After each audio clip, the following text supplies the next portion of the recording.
All right, let's see if we can do this. Hi. It's good to be back. Good morning. Stormy Daniels was back on the stand Thursday testifying in that Manhattan criminal trial where Donald Trump is accused of violating campaign finance law by falsifying records to hide hush money payments made to the porn star in the lead up to the 2016 presidential election. I'll have much more on the testimony later on in the show, but the testimony is graphic, so I'll talk about it at the end of this episode. We go into some details. Indiana's primary on Tuesday served up more bad news for Donald Trump. A closer look at the results now suggesting a large swath of Republicans in reliably red states will not be voting for Donald Trump come November. Who can they turn to if they don't like Trump and they don't like Biden? Will it be Bobby Kennedy Jr.? There's now a growing belief that Robert Kennedy Jr. may actually put Texas in play for Democrats. I'll have more on that and the parasite in his brain, plus South Dakota Governor Kristi Noem's book tour is officially canceled as The Hunter now becomes The Hunted. And it turns out, I hate to say it, I was absolutely right about Speaker Mike Johnson. He's gonna survive Marjorie Taylor Greene. I just wish the same could be said for the rest of us. This is the Mop-Up for May 9th, 2024. I'm David Feldman in New York City. Thank you for finding me. It's good to be back. I came down with a cold, if you remember, late last month. I thought I got better, but it spread to my chest, and I had to take more time off thanks to antibiotics. I'm feeling a little better. I don't like to take antibiotics. It's the first time I've taken them in several years, but this time I needed the antibiotics. Thank you for your kind wishes, everybody. Well, here in New York City, the richest 1% confronted climate change, homelessness, and income inequality by ignoring all of it and showing up for the Met Gala, where each year the world's most famous walk the carpet, making their own individual fashion statement. And that statement is, hey, look at me. This is Usher. This is Usher wearing out his welcome. Or maybe it's Alexander McQueen. You know, I understand the kink of wanting to dress this way, Usher, but not in public. This ensemble you've got going here is precisely why locks on doors were invented. Underneath all that, Usher was wearing a $5 million watch. You would think for $5 million that watch would be able to tell Usher his 15 minutes are up. New York Judge Arthur Engoron, who presided over Donald Trump's civil fraud trial, is seen here at the Met Gala, sporting a nifty number from Chanel because he has the legs. And there's James Corden chatting it up with Trump's immigration czar, Stephen Miller, who's rocking it in a vintage Calvin Klein. I found this over Jamie Dupree's Substack. Jamie does a great job covering the Capitol in Washington, D.C. This is from Jamie Dupree. You should subscribe to him over at Substack. This is a 70-year-old Boston gynecologist was arrested for her role on January 6. She has pleaded guilty to punching a female police officer in the rotunda. The rotunda, I'm certain that's not a part of the female anatomy. I'm pretty certain there's no area on a woman's lady parts that's named the rotunda. Pretty sure that's the Capitol rotunda. A 70-year-old gynecologist stormed the Capitol on January 6th, and she punched a female cop. and you thought her speculum was cold. Lawyers for the 70-year-old female gynecologist from Boston said there were extenuating circumstances, and those extenuating circumstances are she's a 70-year-old gynecologist from Boston who went to the Capitol on January 6th. It's not funny. It didn't make any sense to me until I saw Boston. I went, yeah, okay. A 70-year-old female gynecologist would, Boston? Okay. Louisiana will continue to have one of America's strictest abortion bans after the Republican-controlled state legislature refused to make exceptions in the case of rape or incest. The law does, however, make exceptions in the case of rich, white, and politically connected. 14 states now ban abortion at all stages of pregnancy. The Guardian put together an interactive map. The states, you see here, the ones marked dark red are where you can't get an abortion. And what do these 14 states all have in common? I mean, other than leading our nation in infant mortality rates? Well, this is the electoral map from 2020. Let me go big here. This is the electoral map. You need to get to 270. Joe Biden beat Donald Trump by a landslide, right? 81 million votes to his 74 million, 306 electoral votes, 232 for Donald Trump. You need 270. You know, in this day and age, that's a landslide. And Joe Biden, if you go back and look at the 14 states that have pretty much outlawed abortion, Joe Biden only carried one of those 14 states, Georgia. And to get to 270, he didn't need Georgia. All he needs is, look at that, you just need the blue wall of Minnesota, Wisconsin, and Michigan. He didn't need Georgia, and he didn't need Arizona, okay? All he needed was Pennsylvania, Michigan, and Wisconsin. Well, let's talk about abortion. Let's talk about Arizona and Wisconsin. He can lose Wisconsin, but if he loses Wisconsin, then he has to win Arizona or Georgia. He's more likely going to win Arizona than he will Georgia. So let's look at Arizona and Wisconsin. This is really fascinating, and it's going to make you happy. According to the interactive map from The Guardian, 1.6 million women in Arizona are in the age range where they can get pregnant. As you know, Arizona had an 1864 abortion law that just got repealed, barely. Now Arizona has banned abortion after 15 weeks, okay? So abortion's on the ballot in Arizona. In Wisconsin, and I'm going to talk about Wisconsin now. Wisconsin is really important. I've always said of the three in the blue wall of Michigan, Pennsylvania, and Wisconsin, Wisconsin was the iffiest. I'm going to talk about Wisconsin for a little while. I've got some good news, and it's kind of fascinating. In Wisconsin, 1.3 million women fall into the reproductive age range. Wisconsin has a law dating back to 1849 that's still on the books, banning abortion. It's as bad as the one that they just repealed in Arizona. A judge in Wisconsin has temporarily overturned the 1849 law, and right now, abortions in Wisconsin are allowed up to 22 weeks. They resumed in September of last year. So abortion is on the ballot in Wisconsin, and that might explain why a new Quinnipiac poll shows Joe Biden beating Trump in Wisconsin.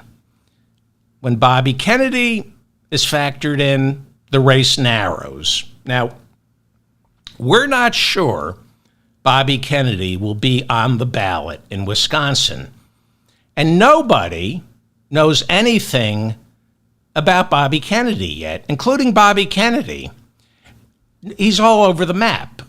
For example, he's not strong on reproductive rights. At best, he's wishy-washy, and at worst, He may be pro-life for all we know. He has said some things that suggest he may be pro-life. So here's where it really gets interesting. It's good news for Joe Biden. Talking Wisconsin, okay? Forget Michigan and Pennsylvania. He's going to win Michigan and Pennsylvania. He needs to win Wisconsin. Joe Biden does. A new CBS poll of likely Wisconsin voters, it's about a week old, 2 weeks old. It shows Trump leading Biden by only 1 percentage point. That's within the margin of error. They're tied, okay? But this is deceptive. This is deceptive. And I'm going to show you why you should be very hopeful about November. First off, there's an important Senate race to keep an eye on in Wisconsin. Democrat Tammy Baldwin is running for re-election. The primary isn't until August, but the leading Republican candidate is going to be most likely venture capitalist Eric Hovde, who recently had a walk-back comments where he said old people in nursing homes shouldn't be allowed to vote. Remember, I played that for you last month? Okay, in that matchup, according to the latest CBS polling, Baldwin, Tammy Baldwin, Democrat, senator, incumbent, beats Hovde by 7 points. This is really important because Joe Biden leads from behind, and he's going to benefit from the updraft from down ticket candidates. There will be no ticket splitting with Tammy Baldwin. She's leading Eric Hovde by 7 points. Nobody's going into the voting booth in Wisconsin voting for Tammy Baldwin and then saying, and I'm also going to vote for Donald Trump. If you're voting for Baldwin, you're going to vote for Joe Biden. That's the updraft that Joe Biden benefits from the down ballot candidates. And it's abortion, abortion, abortion, abortion. Remember, 1.3 million Wisconsin women are of childbearing age, which means most, practically all of them, vote. So, how important is abortion? Not just to the women in Wisconsin, but to Wisconsin voters in general. CBS asked registered voters, how do you feel about Roe getting overturned? This is incredible. I mean, this is amazing. 13% of all registered Wisconsin voters said they are enthusiastic. That means they're pro-life, right? 24% said they were satisfied. So add that up and you get, 37% of registered voters in Wisconsin, they're either happy or okay with Roe getting overturned. Now, remember, for Wisconsin, abortion is in flux. Nobody knows. You could only, back in, September, you could still get an abortion. They allowed abortions again. So abortion is on the ballot here. And voters in Wisconsin have no idea how the court or the state legislature is going to rule on a woman's right to choose.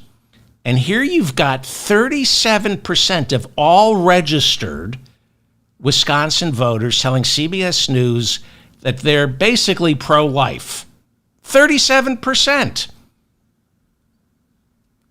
Now, 23% of registered voters in Wisconsin say they're dissatisfied with Roe getting overturned. And this is so important. Anger. Angry. How many voters are angry about Roe getting overturned? Anger. Anger is what gets people off the couch and to the polls. You win elections either on fear or anger. Trump is trying to win on fear of migrants. And the anger is, well, let's be angry at the elite liberals who force their pronouns down our throats. But Republicans, their anger, you need anger. It's the great motivator, but it's not as powerful as the anger that Democrats are feeling over Roe being overturned. Look at this. 40% of all registered voters in Wisconsin, 40% are angry about Roe getting overturned. Okay? Look at the difference here. 37% of registered voters are either happy or okay with Roe getting overturned. Okay? 37% are pro-life. 40% of Wisconsin voters are angry. That's a 3% lead for the Democrats. And then you tack on top of that the 23% who are dissatisfied about Roe being overturned. That gives you 63% of Wisconsin voters either angry or dissatisfied about Roe getting overturned. This is where the 2020 election is going to be won. Right here in Wisconsin, and it's over abortion. We know that this election will be decided by suburban women in swing states. What do registered voters, men and women, feel passionate about? In Wisconsin, abortion. They are angry. More so than any other issue, more than inflation, crime, or the migrants, whatever issue the Republicans and Donald Trump try to gin up to get voters angry or fearful about, none of that competes with the rage, especially in Wisconsin, that men and women from both parties feel about Roe being overturned. Abortion getting overturned is real. Inflation, crime, the migrants, those are abstractions. Abortion is where the rubber meets the road. Well, there was probably no rubber involved. That's why there's an abortion. But abortion is bigger than just abortion. And this is why men are angry about Roe being overturned. This is why fathers are angry about Roe being overturned. This is why grandmothers, women who are no longer childbearing age, are angry about Roe being overturned, because abortion is more than just about abortion. It's about love, it's about sex, and it's about freedom. It's about reproductive freedom. You know, the Republicans love talking about freedom.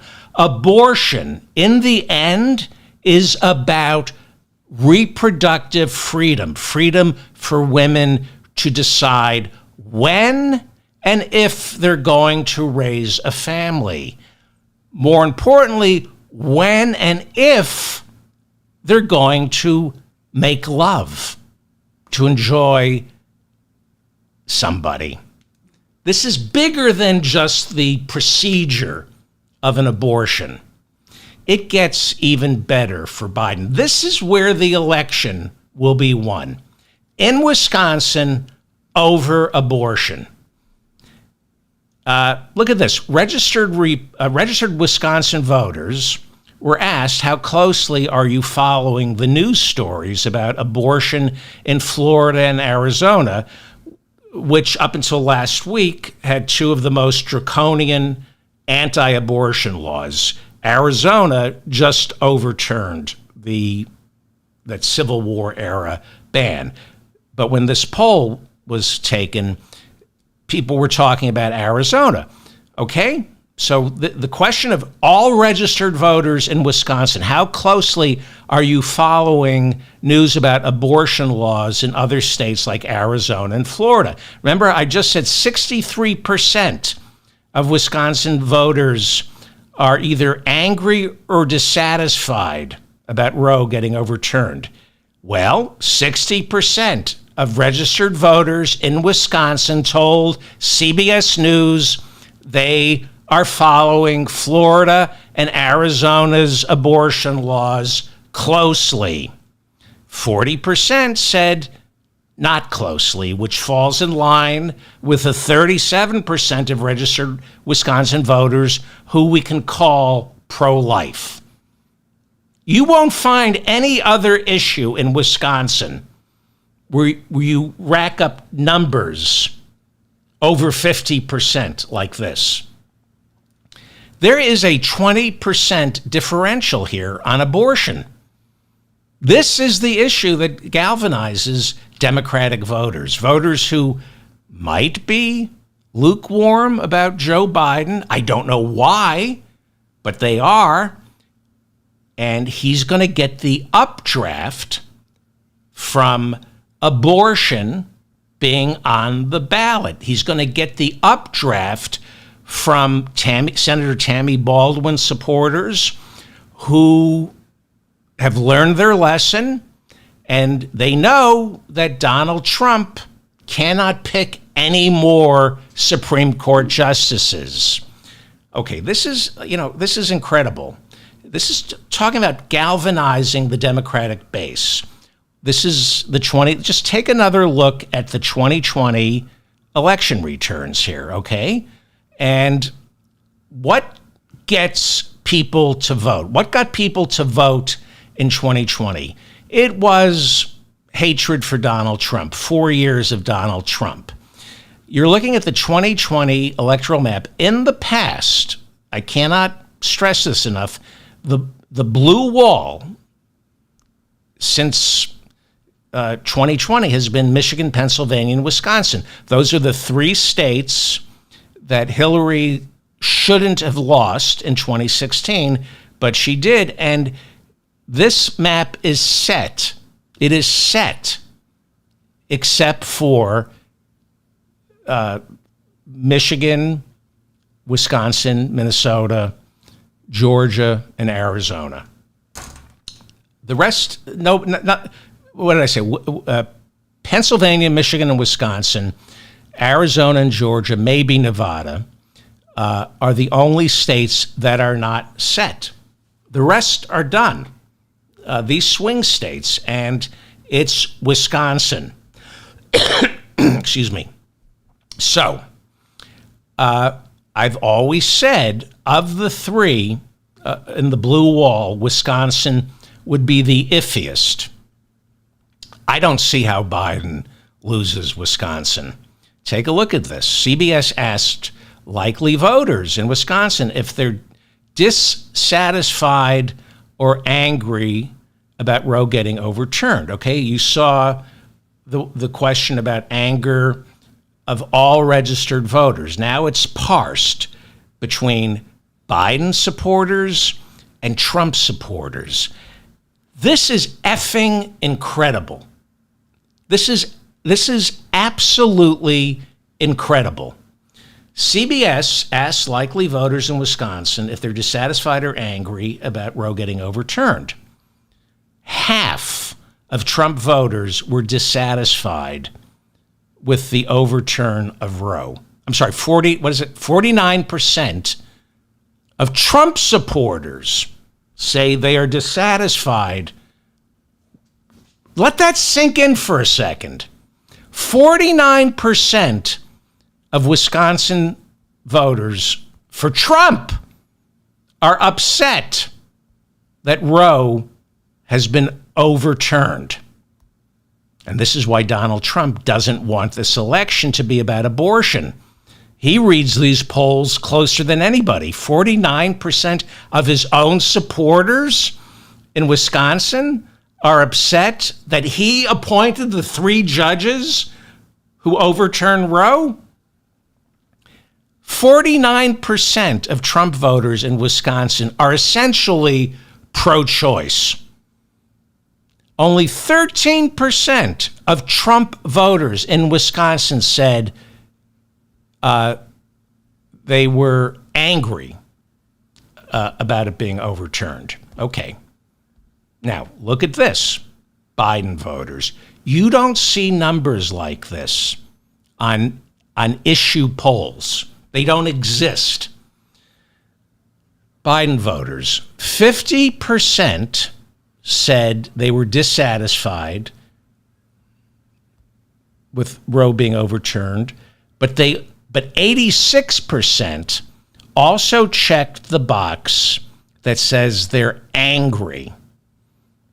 So 86% of all Biden voters in Wisconsin are angry about Roe.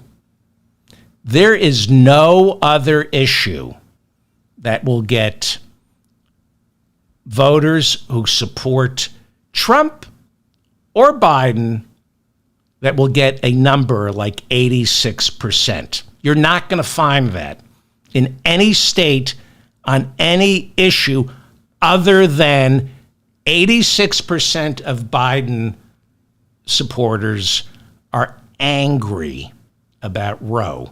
And again, you get people to the polls either out of fear or anger. And I happen to think anger is way more powerful than fear. I know, love, right? Bill Clinton, you vote your hopes, not your fears. Anger. Anger. I've been saying this for years. Anger. So that's all you need to know. This election is going to be about abortion in Wisconsin. And the real trouble that Donald Trump finds himself in is he's trying to be a moderate when it comes to abortion. But, you can't be half pregnant. And with the pro-life movement, you can't be half pro-life. They're never happy. You're not going to win over, or Trump is not going to win over any of the pro-choice voters by being reasonable. All it does is alienate the pro-life voters who got Trump elected, who now feel abandoned by him because he came out against a national abortion ban. And then, even worse, he succeeded in lobbying Arizona lawmakers into overturning that, 1864? That abortion law it was 1864. He got them to overturn it. So what do you do if you're Donald Trump? Well, you try to change the subject. He cannot allow this election to be about abortion. Well, okay, so what do you talk about? Crime, inflation, the migrants. He has to lie about crime. Crime is down. Inflation is coming down. The migrants is an imaginary crisis. Well, this election, especially in Wisconsin, is about abortion, also about the economy, especially in Wisconsin. This is why Joe Biden was at Gateway Technical College yesterday, boasting about Microsoft spending $3.3 billion on an AI data center that's being built in Wisconsin. It's going to create more than 2,000 union construction jobs. Microsoft is spending that money, not the United States government. Why is Microsoft spending this money? Because Joe Biden, through the CHIPS Act and the bipartisan infrastructure bill, is using American tax dollars to finance high-tech jobs, good-paying high-tech jobs that stay here in America. Politico is reporting this morning that their new poll, they take polls with Morning Consult, and they have a new poll showing that Biden leads Trump by 3 points when voters are asked who has done more for America when it comes to infrastructure. Trump never passed a single infrastructure bill. Remember, every week was infrastructure week and it never materialized because the 4 years of Trump were just pure chaos. That new Microsoft data center in Wisconsin will be built on the very same spot that then President Donald Trump showed up to back in 2018, along with the head of Foxconn, not an American company. They're out of Taiwan, and their manufacturing plants are usually in China, but they're all over the world. He showed up with the head of one of the most evil companies on the planet, Foxconn, and they promised the people of Wisconsin a brand new $10 billion manufacturing site. If you're a longtime listener to this show, you'll remember that back then in 2018, I told you that Foxconn is notorious for staging these groundbreaking ceremonies with the golden shovels. They do it all around the world at construction sites that never get built. And this was no exception. Homes were raised in Wisconsin. American tax dollars were spent to build this fictitious manufacturing plant. And Foxconn, this is the same company that has to provide suicide nets to catch their workers when they jump from their buildings. They bailed on the project. It never materialized. Here is Joe Biden going after Trump in Wisconsin yesterday.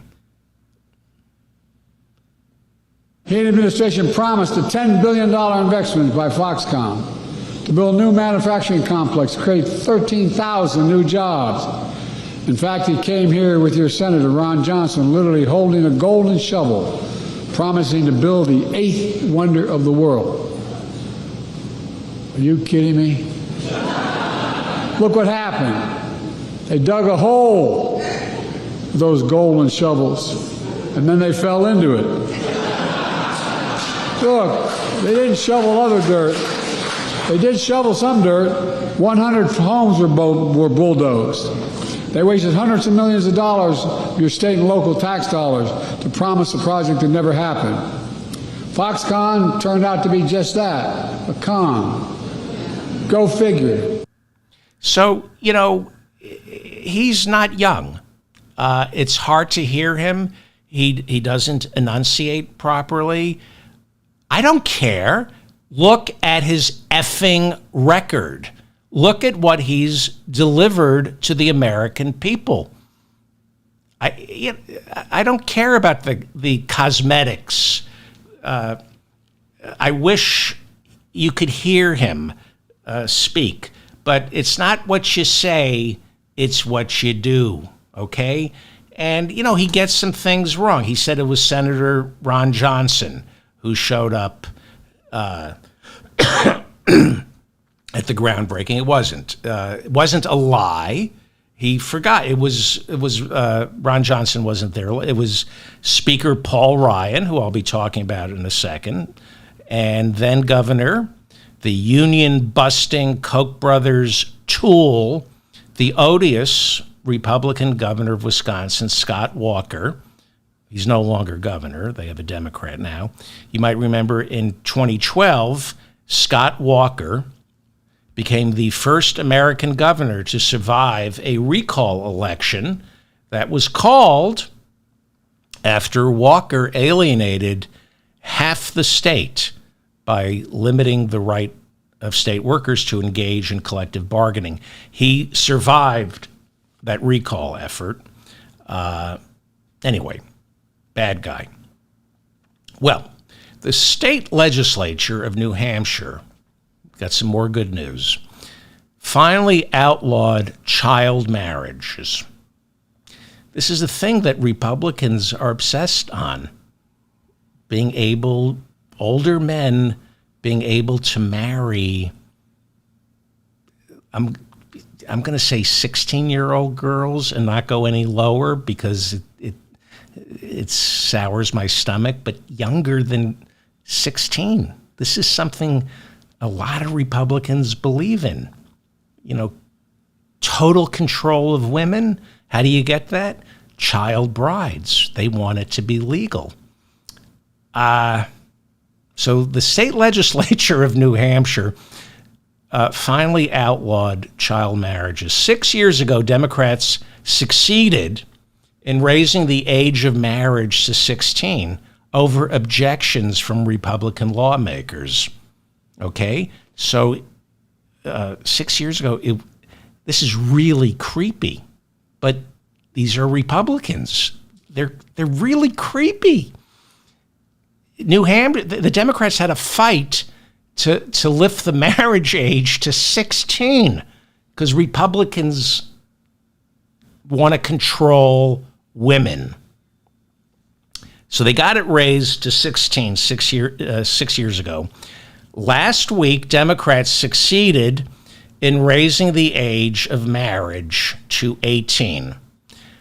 174 Republicans voted against the measure, including Republican State Representative Jess Edwards, who expressed this concern.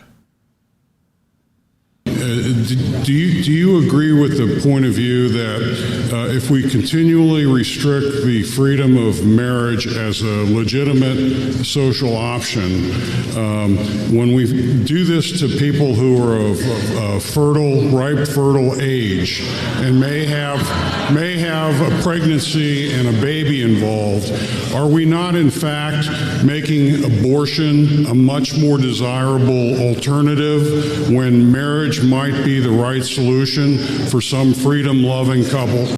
A freedom-loving couple. Remember I said earlier that abortion is all about freedom? And he's saying a freedom-loving couple that wants to get married, because nothing screams freedom more than a teenage girl forced to marry her older cousin who just impregnated her. These people are demented. Not only, they're dangerous. These are Republicans. Not all, but too many of them.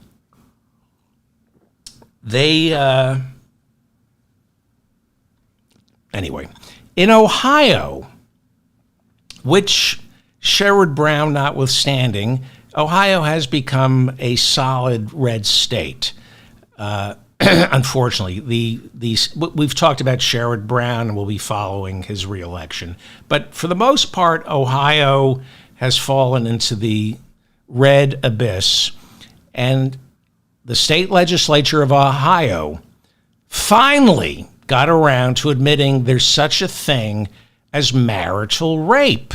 And they finally passed HB 161, which makes it illegal for a husband to commit an act of sexual violence against his wife, and permits a wife to testify against her husband now after she's accused him of rape. There is nothing funny about rape, but stupid people are funny. I mean, the results of this are horrific, but I read this and what planet am I living on? What century is this? The bill outlawing marital rape, it passed in the Senate, in the Ohio Senate, and it passed in the Ohio House almost unanimously, except for one lone Republican who opposed it. That would be former plumber, State Representative Bill Dean, who represents the horrible people of Xenia, Ohio. And he told the Columbus Dispatch why he voted why he was the only member of the State House to vote against a bill that outlaws marital rape. He said, quote, "I personally don't believe that a man, if he's married and has physical relations with his wife, well, I just don't believe that can be considered rape." No, physical relations with your wife isn't rape. Nobody's saying that's rape. Rape is rape. Someone should perform a welfare check on State Representative Bill Dean's wife. Apparently, State Representative Bill Dean, Republican from Ohio, doesn't know the difference between sex with your wife and raping your wife. Someone needs to do a welfare check and see if his wife is okay.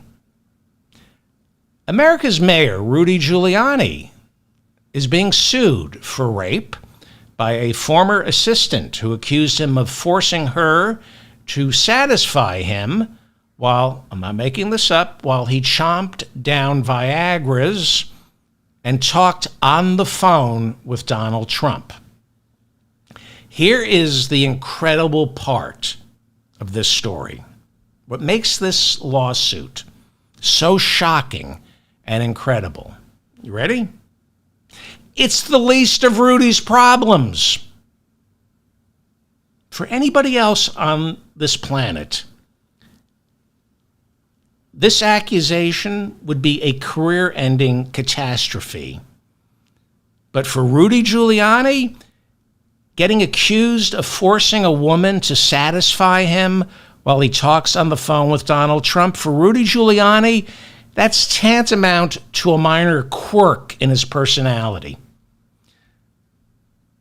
Rudy is in bankruptcy court, and in bankruptcy court, you're obligated to hand over all your financials, and you have to do it every month to show proof of what you owe, what is owed to you, and what you have or what you're trying to hide. But Rudy can't deliver his financials anymore because no accounting firm is willing to work with him since he refuses to pay them for the previous work they did for him. Rudy turns 80 this year. According to records, he owes $500 million to assorted creditors, including two Georgia election workers who were awarded $148 million after Rudy was found to have defamed them by spewing racist vitriol, accusing these two women of stuffing ballots for Joe Biden. Earlier this year, Rudy Giuliani, America's mayor, promised the bankruptcy court that he would limit his spending to just $43,000 a month until his finances could be sorted out. He owes $500 million, and he says, I can't pay the creditors. I know I owe $500 million, but I'll limit my spending to $43,000 a month. According to the New York Times, the last time Rudy was able to deliver his financials to the bankruptcy court, Rudy reported that he was spending $120,000 a month. And according to the New York Times, that report was, quote, spotty and incomplete. In other words, he was spending more than $120,000 a month. According to the New York Times, Giuliani now earns about $500,000 a year from assorted pensions, including Social Security. He also hosts a radio show and a podcast, which costs him money, he says. Rudy told the bankruptcy judge, I can't sell my $3.5 million condo in Florida because surely my creditors don't want to see me homeless. No, nobody wants to see you homeless, Rudy. We want to see you in prison. We want to see you with 3 square meals and a roommate in prison.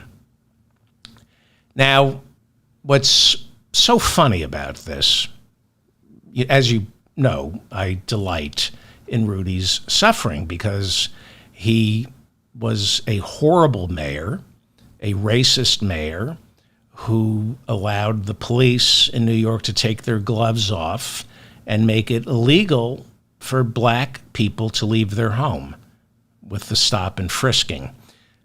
So I delight in whatever happens to him. But here's the great thing about this.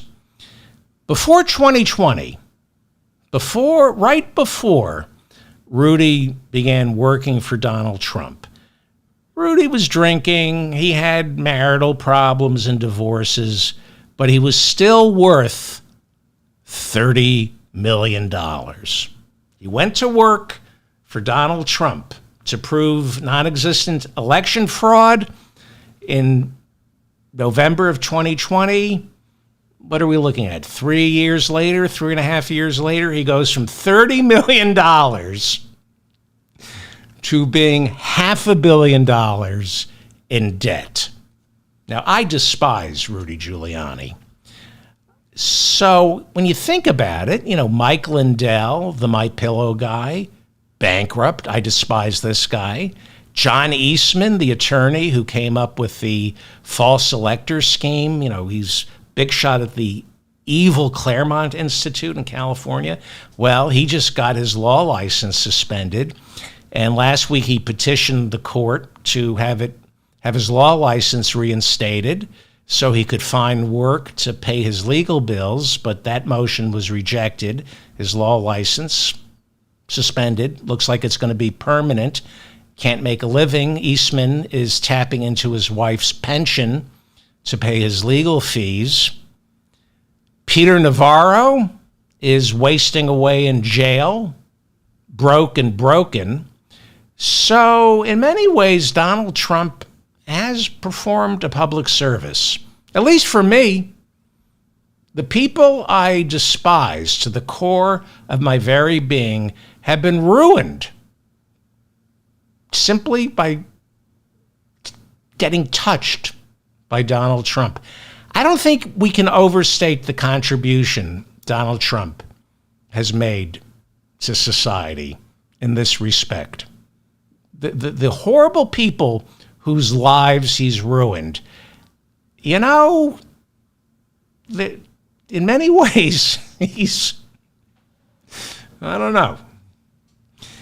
Jeff Duncan played professional baseball, which means when he decided to run for political office, he had to do so as a Republican. That's the law. If you're a washed-up actor or a washed-up baseball player, you go into politics as a Republican. Steve Garvey, for example, is running for Senate in California as a Republican. That's what washed-up athletes and actors do. They find a home in the Republican Party. Anyway, Duncan served as lieutenant governor of Georgia from 2019 to 2023, and he's just written an opinion piece for the Atlanta Journal-Constitution where he endorses Joe Biden for president, even though Jeff Duncan is a Republican. Duncan writes, quote, "Unlike Donald Trump, I've belonged to the GOP my entire life. So this November, I am voting for a decent person I disagree with on policy over a criminal defendant without a moral compass." Right? What is the most important issue on the ballot come November? Abortion? Democracy? Jeff Duncan thinks democracy is on the ballot, so he's voting for Joe Biden. Paul Ryan served as Speaker of the House during the first 2 years of the Trump presidency. Mitt Romney picked Ryan as his running mate back in 2012 because Paul Ryan branded himself a fiscal hawk, preaching the virtues of budgetary discipline. Yeah, that's why, as Speaker, he helped Trump pass a tax cut for the richest 1% that added $8 trillion to our national debt. Well, now that he's no longer Speaker, now that Paul Ryan is no longer relevant, Paul Ryan announced he will not be voting for Donald Trump in November. He will instead write in someone else's name because he said character counts. Character counts, yes. Character is important, but not so important that Ryan can bring himself to endorse Joe Biden, because that would take more character than is necessary on his part. Couldn't make the tough decision. You know, a great woman, Kristi Noem, the governor of South Dakota, she's written an interesting book, and she talks about killing her dog, her family dog, a puppy, and the family goat. And she writes about it because it's like Winston Churchill. It's important for voters to understand that leadership, governing, is about making the tough decisions. You should read Kristi Noem's book. And she says, like Winston Churchill, she was able to make tough decisions where there's no easy answer. Now, Paul Ryan, he knows that Donald Trump is a mortal threat to our democracy. Yet he can't make the tough decision to endorse Joe Biden, who he disagrees with on spending. Well, you got to read that Kristi Noem book, because leadership, Paul, is about making the tough decisions where you say, okay, it's not a perfect world. I don't like Joe Biden. I don't like his stance on fiscal policy. But for the sake of our country, I have to endorse him. You see, Paul Ryan, because he hasn't read Kristi Noem's book, he can't make the tough decisions that haunt you at night. Because unlike South Dakota Governor Kristi Noem, he never had to sit the family down and explain why mommy snapped and killed the family dog and the family goat. He's never made the tough decision of snapping and going on a killing spree the way South Dakota Governor Kristi Noem did. Indiana's primary was Tuesday. We're just beginning to absorb the data, and a disturbing trend for Donald Trump continues to emerge, where roughly 1 out of 5 Republican voters are showing up to the polls, but not for him, even though nobody's running against Donald Trump. They're actually showing up not to vote for him. That's what gets them to the polls. 1 out of 5 Republican voters are energized by the thought of going to the polls not to vote for Donald Trump. Nikki Haley dropped out of the race back in March, and yet Republicans continue to vote for her. This is a very clear message from within the Republican Party that something ain't right. Haley, by the way, has yet to endorse Donald Trump. It's too late for her to make a third-party run. So, we're not going to see Nikki Haley doing the honorable. There's nothing honorable about this opportunistic hack. She's going to back Trump. She's just, holding out. And she's going to speak at the convention and deliver a full-throated endorsement of Trump the same way Sununu, her big backer in New Hampshire, has done. She's quiet right now. Her name, you'll notice, has not been bandied about as a possible running mate for Trump.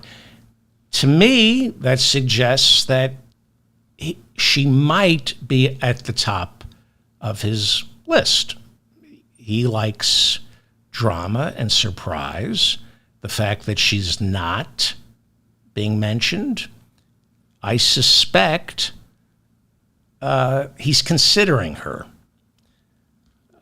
There's also talk that he may pick Florida Congressman Byron Donald or Florida Senator Marco Rubio. So I want to clear something up. Despite what many of us have been led to believe,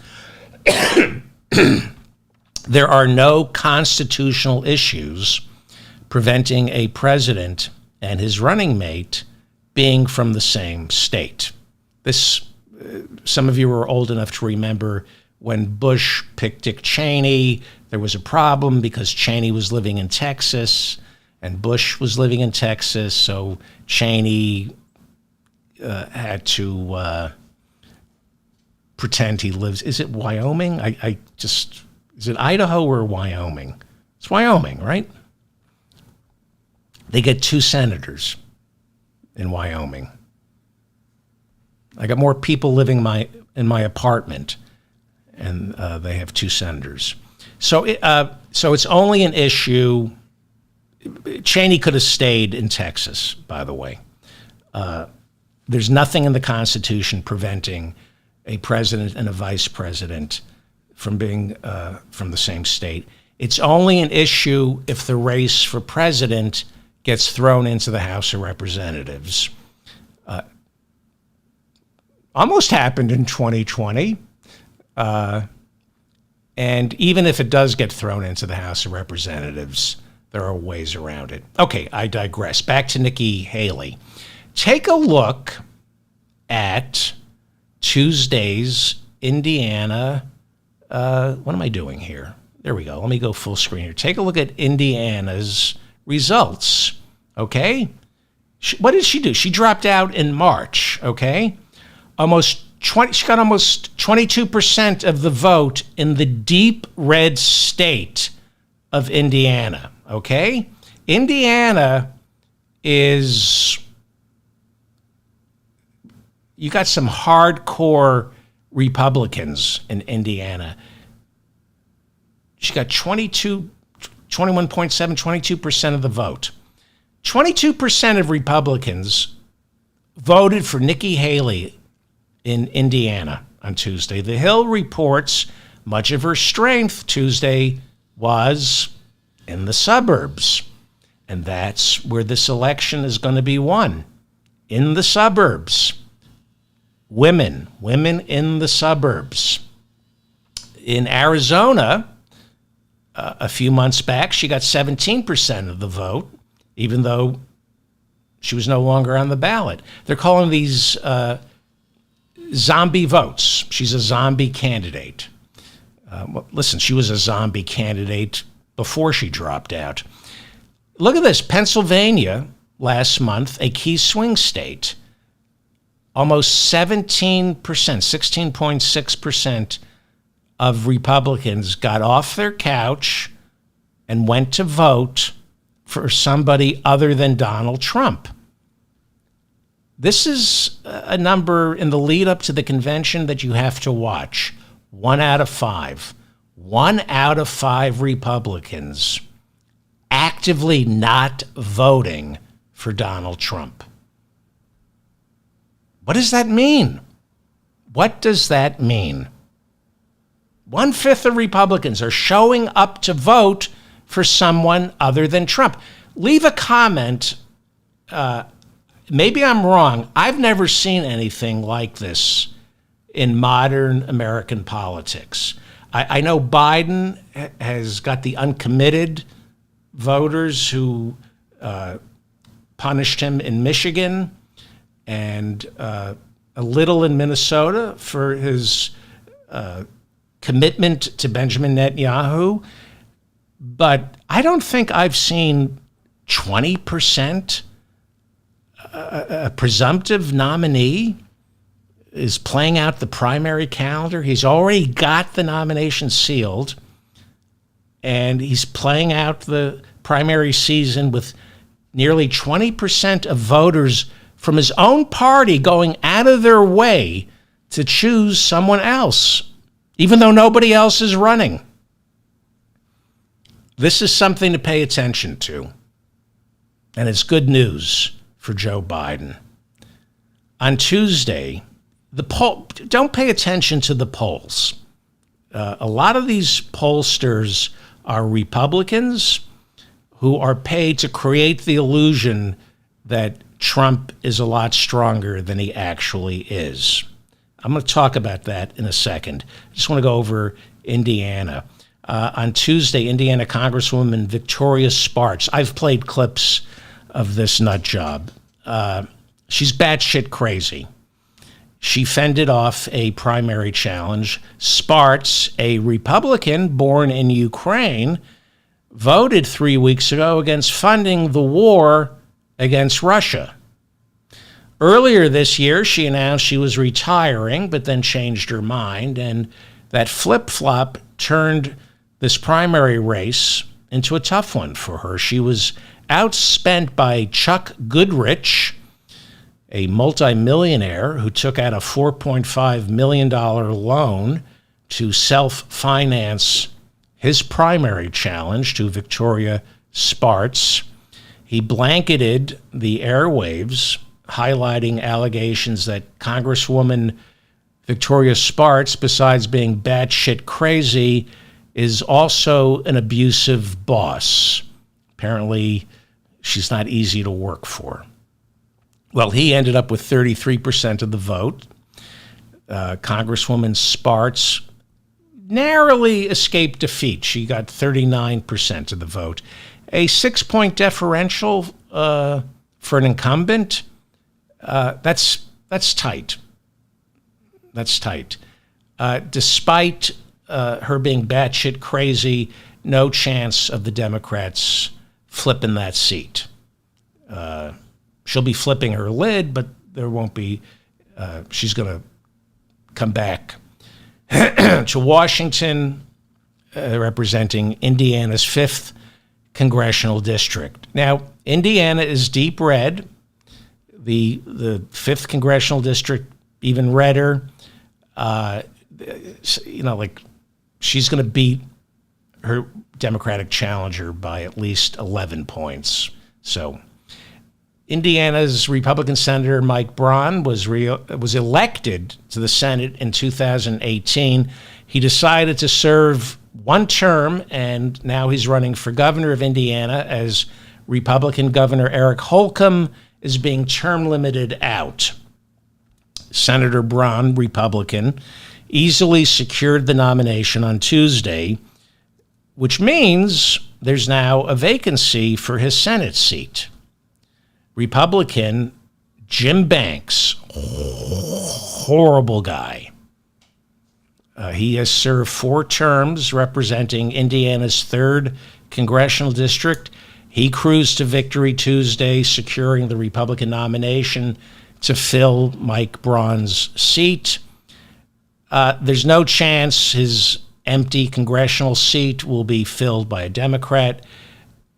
Banks won his district in 2022 by at least 18 points. As for winning the Senate, he's almost impossible to beat. He served in Afghanistan, and he headed the Republican Study Committee, which you should pay attention to. That's where a lot of hard right policy emerges. He'll be challenged by Valerie McRae. She's a psychologist. She's black. She won the Democratic nomination for Senate in Indiana on Tuesday.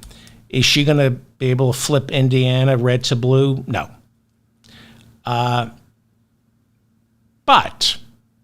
I like to make predictions. So let me talk about Indiana, because Indiana is interesting and important. We may be looking, and I know the polls, which you shouldn't be paying attention to, I know the polls don't tell you this, but we may be looking at a wave election. Trump won Indiana in 2016 by 19 points. He beat Hillary by 19 points in 2016. Okay. That being said, the seat that Jim Banks is running for, Braun's seat, was previously held by a Democrat, Joe Donnelly. Donnelly lost it. Democrat lost it in 2018 to Mike Braun, who's now running for governor. Donnelly lost by a little more than 134,000 votes. So, in a wave election, 134,000 votes is pretty easy to make up.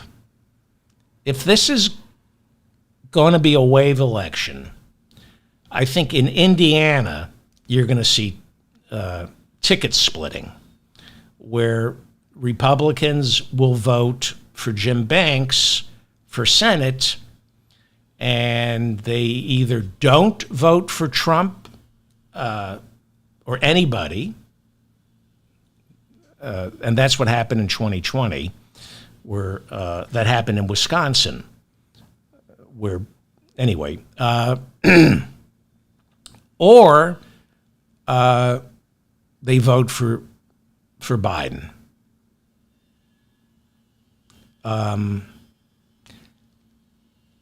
I can imagine that the more likely scenario is Jim Banks wins big and Biden maybe wins Indiana, maybe. Obama won Indiana. Obama and Joe Biden won Indiana in 2008. So this is my prediction. I think you're more likely going to see Biden win Indiana than you will see Jim Banks lose the race for Senate. I think this is going to be a wave election. I'm going to say it's going to be, it will not be Trump winning with 19 points the way he beat Hillary. Because Indiana,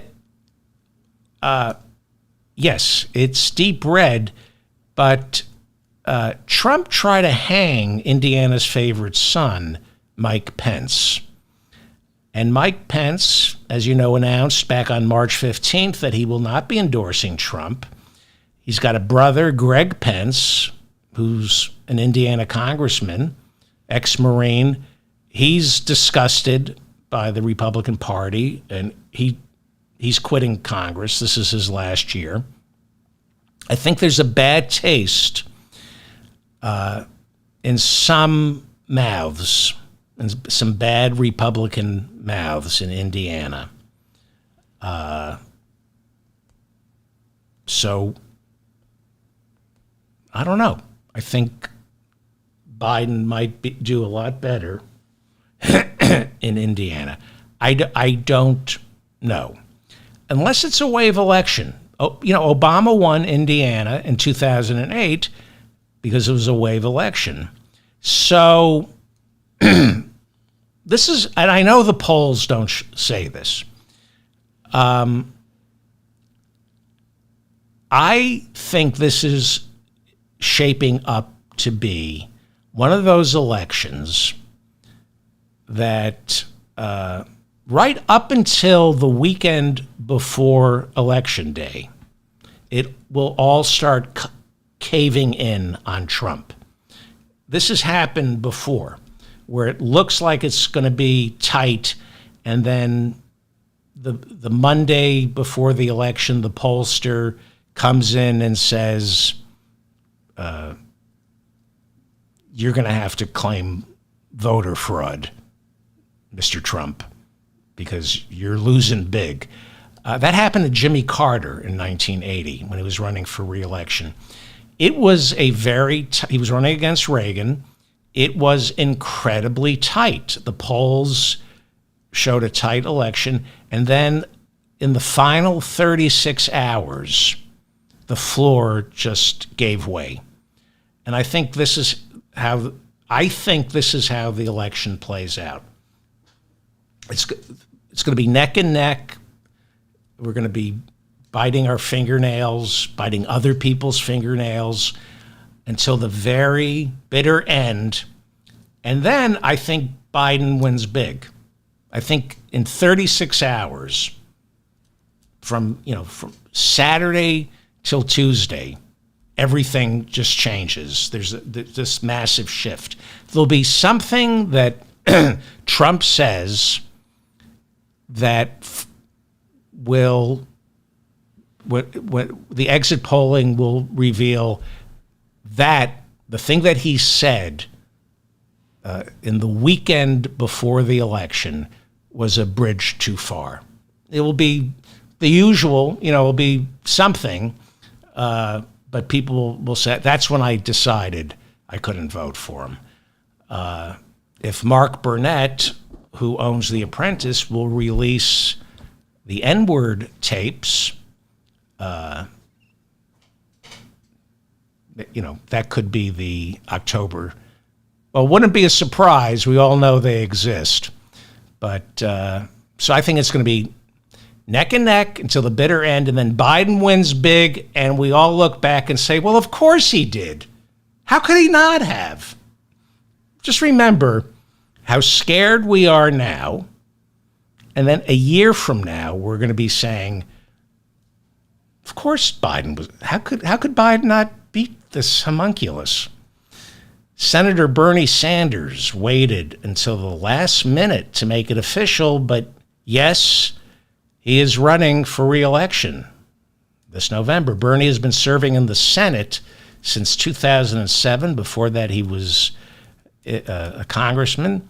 In 2016, he ran for the Democratic nomination, getting 43% of the popular vote. This is one of the reasons,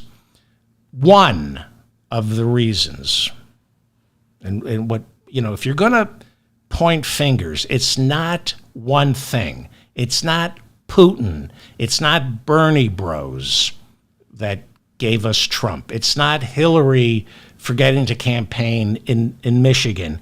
It's an accumulation of things. You can't blame Trump on one specific thing.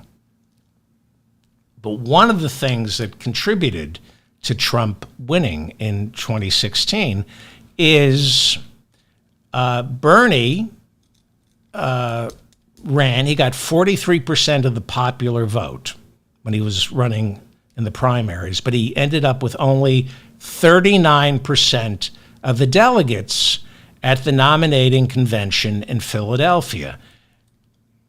And that left so it was the Clinton machine that Hillary still got more popular votes than Bernie. She beat Bernie in 2016, but that differential left a sour taste in the mouths of some of Bernie's supporters who bailed on Hillary in the general. Some think maybe some of them voted for Trump. I suspect most of them voted for Hillary, but some stayed home, despite Bernie's full-throated endorsement of Hillary. You can't blame Trump on one thing. Everybody is responsible for Trump. There were a few Bernie supporters who are being blamed for Trump. That's not fair. There were a handful of Bernie supporters who should have voted for Hillary. If you're voting for, anyway. New Jersey Senator Bob Menendez is up for re-election but hasn't decided whether he's going to run. So Menendez's name will not appear on the Democratic primary ballot in June. Democratic Congressman Andy Kim is expected to win the nomination. Good guy.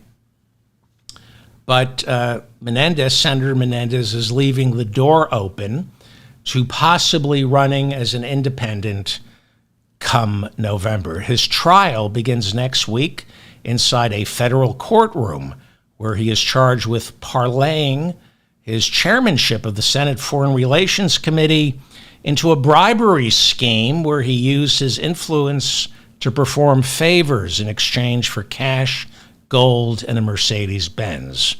His seat is expected to remain blue no matter who wins in November. It's either going to be Andy Kim, who's probably going to win the Democratic nomination in June, and Menendez, if he is acquitted, his trial starts next week, and he decides to run as an independent. It's either going to be Menendez or Andy Kim. Nobody's flipping that seat red.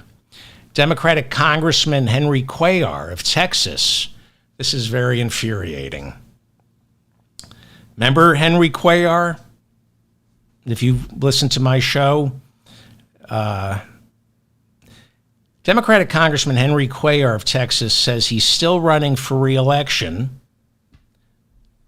He should drop out right now, and Jessica Cisneros should run instead of him. He says he's still running for re-election, even though he and his wife were just indicted for accepting $600,000 in bribes from a Mexican bank and the state oil company of the Azerbaijan Republic. Cuellar, you might remember, we talked about him. Cuellar is the only self-described pro-life member of the Democratic caucus. Anti-abortion Democrat. Only one. And he gets an A rating from the National Rifle Association. If you've been listening to my podcast for a couple of years, you might remember he faced a serious primary challenge from Jessica Cisneros, who's an immigration attorney. She's no fan of the NRA, and she obviously favors a woman's right to choose. You could say she was the real pro-life candidate, not Henry Cuellar. And despite Jessica Cisneros back in 2022, clearly more representative of who the Democrats were back then and where we want the Democrats to be heading, despite Jessica Cisneros being the much better candidate, then Speaker of the House Nancy Pelosi endorsed Cuellar in the primaries, and he only beat Jessica Cisneros by fewer than 300 votes in a runoff election. It was a total betrayal of the pro-choice movement for the Democratic leadership to endorse Henry Cuellar over Jessica Cisneros. Was it really bad? Really bad. Let's remain in Texas as long as we're being really bad. How am I doing? I'm oh boy. Okay. I feel better, and I got some notes here. So, Texas, we're coming up on the 2-year anniversary of the mass shooting in Uvalde, where 19 children and 2 teachers were gunned down and 17 injured after a former student opened fire with an AR-15. Hundreds of law enforcement agents waited outside the school for 1 hour and 14 minutes before they went in. Why? 2 reasons. the kids weren't rich, and the police officers were afraid of getting shot. Republican Congressman Tony Gonzalez, who served in our armed forces, represents Texas's 23rd congressional district, where that mass murder took place. He represents the people of Uvalde.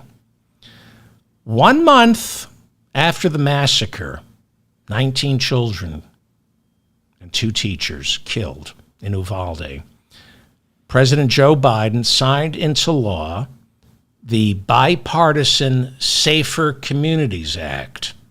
This is another legislative achievement of Joe Biden's. It's not enough, but look at what we're dealing with. He's been calling for an assault weapons ban, the renewal of the assault weapons ban. We forget how strong Joe Biden is on gun control.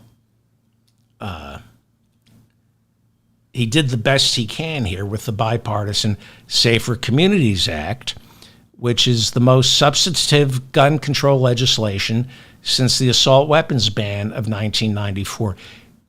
Joe Biden is the most consequential president since Lyndon Johnson. And, when you rack up the legislative accomplishments, he is a lion of the Senate, Joe Biden, the same way Lyndon Johnson was a lion of the Senate and knew how to get bills passed. He's more consequential than Lyndon Johnson because he's not getting us into Vietnam. Although the Civil Rights Acts of 64 and 65, you're not doing a volume business as president. I mean, Biden is doing a volume business, and LBJ did a volume business. But if he had just passed the Civil Rights Acts of 64 and 65, LBJ would have been one of the most consequential presidents of all time, and then the war on poverty. But in terms of racking up numbers, and Biden, nobody's coming close to him. The Bipartisan Safer Communities Act, not great. Not the assault weapons ban. But among other things, it makes it harder for Americans under the age of 21 to buy a weapon. And it increased funding so states could enforce their red flag laws, keeping guns out of the hands of the mentally ill. Even though, I hate to break it to you, we've talked about this on the show, mass shooters don't fit the diagnosis of mentally ill. There's a difference between being mentally ill and snapping and shooting up a place. And linking mental illness to mass shooters is very unfair to those of us who suffer from mental illness, because most people who suffer from mental illness are not dangerous. That's for another show. Anyway, Uvalde, Republican Congressman Tony Gonzalez, he represents the people of Uvalde, and even though he's a Republican, he voted for Joe Biden's bipartisan gun control legislation. How could he not? It was a month after Uvalde. How could he not vote for that? And because he voted for this weak gun control legislation, his Republican Party of Texas just this March voted to censure him. Well, it's no surprise that Congressman Tony Gonzalez, Republican, told reporters 3 weeks ago that there are a lot of scumbags in his party Some, he said, would be right at home in the KKK. You should be following Tony Gonzalez, okay? On March 5th, Texas's statewide primaries were held. Gonzalez failed to get 50% of the vote. That means he's heading into a May 28th Republican runoff against Brandon Herrera. Who is Brandon Herrera? Well, he dropped out of college to run a firearms manufacturing business. He's in the gun business, and he wants to represent the people of Uvalde. He also has a YouTube channel with 3 million subscribers where he sings the praises of his favorite guns, and he wants to represent Uvalde.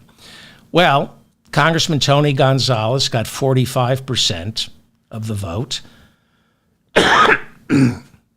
Herrera got 24%. So as we head into the May 28th runoff, Brandon Herrera is gaining steam. Lieutenant Governor Dan Patrick, Lieutenant Governor of Texas, Dan Patrick, wields a lot of power in Texas, probably more than Governor Greg Abbott.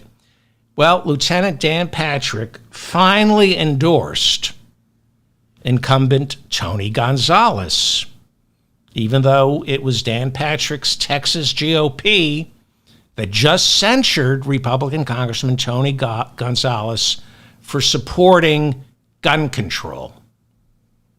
So, what was it about Herrera, the challenger, that Patrick didn't like? Why did Dan Patrick endorse incumbent Tony Gonzalez? Well, on his YouTube channel, Herrera said, quote, Barron Trump is like 9 feet tall. And then he imitated Barron by talking in a cartoonish voice while saying, Daddy is coming, Daddy is angry. And everybody laughed. Lieutenant Governor Dan Patrick said, I cannot endorse Herrera because Donald Trump's son is off limits and shall not be ridiculed. That is why Lieutenant Governor Dan Patrick, who censured Tony Gonzalez because the congressman from Uvalde voted for gun control, he changed his tune and said he's going to support Tony Gonzalez because Herrera said that Trump's kid is 9 feet tall. Lieutenant Governor Dan Patrick was okay with Herrera when Herrera trivialized American veterans committing suicide at alarming rates using firearms. This is what Herrera said. Quote, I often think of putting a gun in my mouth, so I guess you can say I'm an honorary veteran. This is a gun manufacturer making fun of the incredibly high suicide rates for American veterans. And he wants to represent the people of Uvalde. Lieutenant Governor Dan Patrick of Texas doesn't have a problem with that. No problem with that. But you call Trump's son, you say he's 9 feet tall. You cannot ridicule the president's son.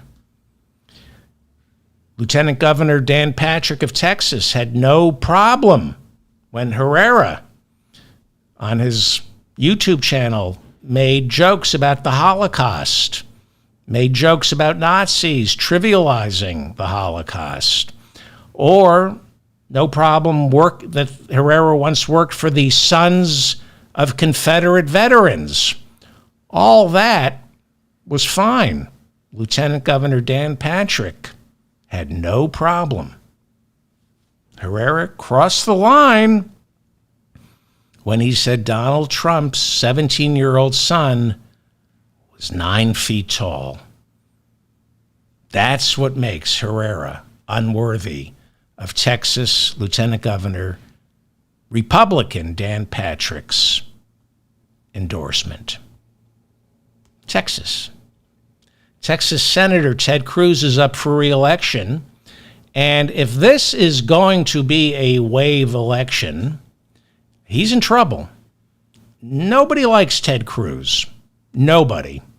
Even the people who vote for Ted Cruz don't like him. Nothing likable about Ted Cruz. He's in trouble this election cycle. He's running against Congressman Colin Allred, who is much stronger than Beto O'Rourke, who challenged Cruz back in 2018. O'Rourke was a congressman, and I know this is going to upset people. He was a fraud. He was married to a rich Republican whose father financed his political ambitions. Beto O'Rourke, he did stand up to the gun lobbyists in Texas, I more than I've ever done. So fraud might be the wrong word. Charlatan. He's a bit of a charlatan. He was a lightweight. He was inauthentic. I'm sorry. But he went up against Ted Cruz, and Beto O'Rourke got 4,045,000 votes. Ted Cruz got 4,260,000 votes. Cruz only won out of like 8,300,000 votes cast. Cruz only beat O'Rourke by 200,000 votes. Not good if you're Ted Cruz. So if this is going to be a wave election, Ted Cruz is vulnerable, especially if Bobby Kennedy Jr. and the dead worm in his brain get on the ballot in Texas. Bobby Kennedy, I didn't think was going to be playing a major role in the general election.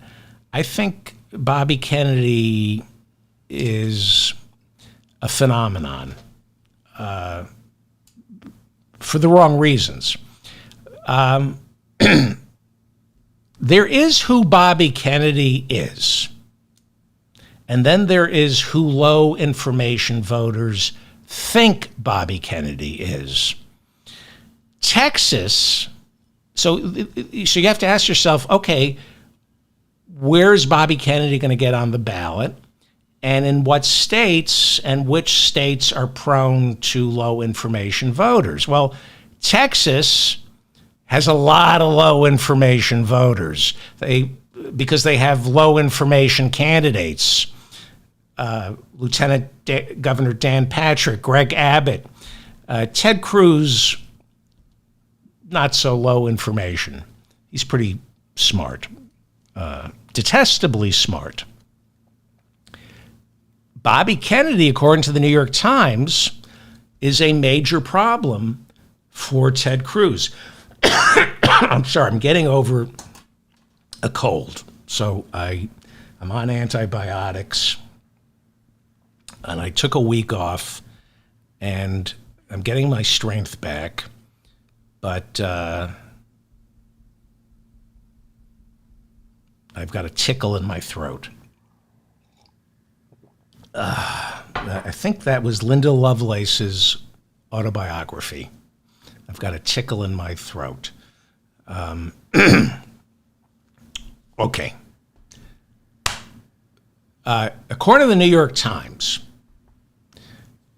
Ted Cruz is worried about Bobby Kennedy Jr. He's worried that Bobby Kennedy, who's not running for Senate, he's worried that Bobby is going to siphon off some of Trump's votes.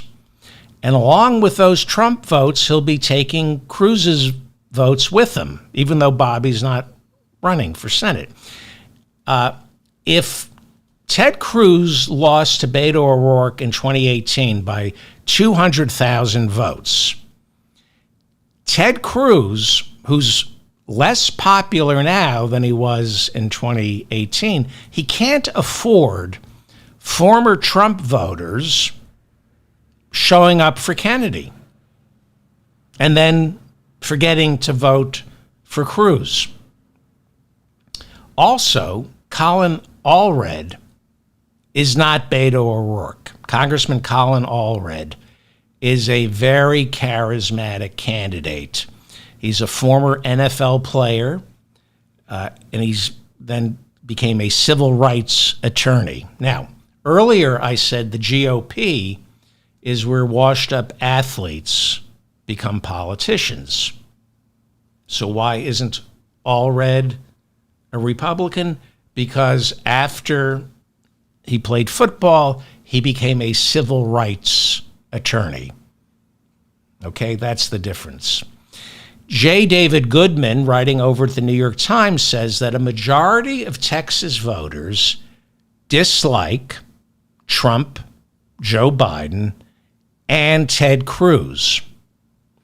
Bobby Kennedy entering the race will bring in new voters, people who've never voted before, who are not interested in the old guard. Ted Cruz is the old guard, so there's a distinct possibility they'll vote for someone new like Democrat Congressman Colin Allred. Goodman over at the Times says a new poll of Texas voters shows the people who are going to vote for Bobby Kennedy detest Ted Cruz, but they like Allred, Congressman Colin Allred. Polling consistently shows that in a two-way race between Congressman Colin Allred, Democrat, and Republican Ted Cruz, Cruz wins. But you put Kennedy on the ballot, Cruz loses to Colin Allred. It's really interesting. Bobby Kennedy is way more interesting than I thought he was going to be. We'll have a clearer picture of Kennedy's chances of making it onto the Texas ballot after next Monday when he hands in his signatures. It's really interesting. Back in March, in the Texas primary, Trump got nearly 78% of the vote. Haley got 17.5% of the vote, 2% uncommitted. That's 1 out of 5 Texas Republicans not voting for Trump. Now, Nikki Haley hadn't dropped out yet, but this is consistent. 1 out of 5. She got uncommitted 2% plus 17.5. That's 19.5. That's about 20%. 1 out of 5 Republicans in Texas did not vote for Donald Trump. Trump beat Biden in 2020 by about 6 percentage points. And we're talking about 38 electoral votes that are in play here. I don't know if you remember, but in 2020, for a while, it looked like Biden was going to win Texas. He didn't win. He lost by, about 6 percentage points. But for a while, it looked like he was going to win. Bobby Kennedy is going to be really interesting. Like I said, and this is, I think, really important to keep in mind heading into November. There is who Bobby Kennedy really is and who low information voters think he is. You got to remember, I think you got to remember, that third-party candidates are tofu. they absorb whatever flavor a low information voter wants to throw at them. Whatever you want to sprinkle onto Bobby Kennedy Jr., he'll taste like. It's like tofu, because he doesn't have to win. He's not going to win. That was Trump's charm in 2016. Trump kind of won the nomination inadvertently running as a third-party candidate. Low information voters were willing to fill in many of the blanks in 2016 for Donald Trump. They were willing to see things that weren't there, but they wanted to believe were there. I cannot tell you the number of people in 2016 who insisted that Trump was pro-choice. And when you talked about the courts, when you said, I know you don't like Hillary, the argument was always, even if you don't like Hillary, think about the courts. I cannot tell you the number of people who said to me, don't worry about the Supreme Court. There's absolutely no way Donald Trump would be against abortion. He'll go down in history. He's accomplished two things: racking up $8 trillion of debt, giving a tax cut to the richest 1%, and appointing the 3 justices who overturned Roe. That's his legacy.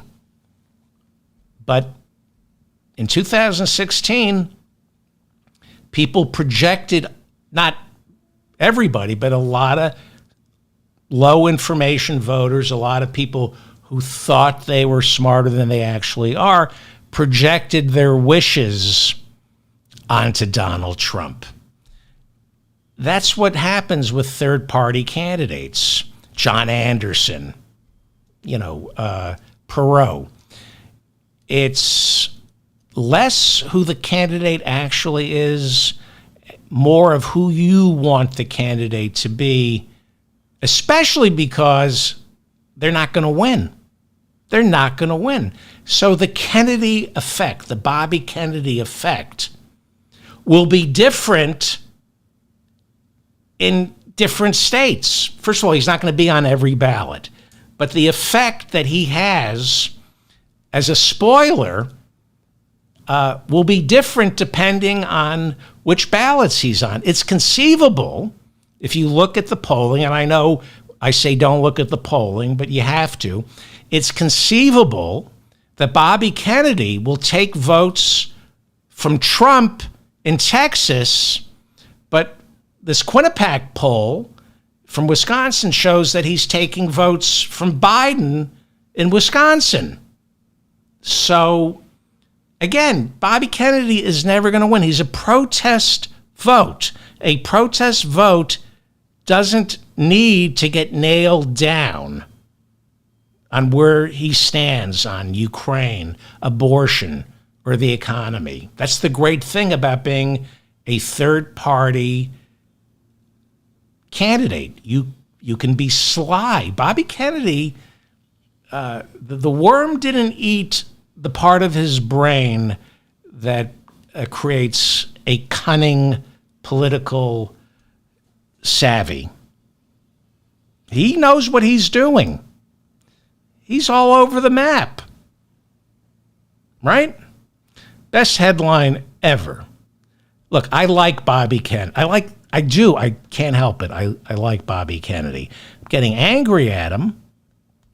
If he wins the election for Biden, I'll be okay with him. Best headline ever. From the New York Times. RFK Jr. says doctors found a dead worm in his brain.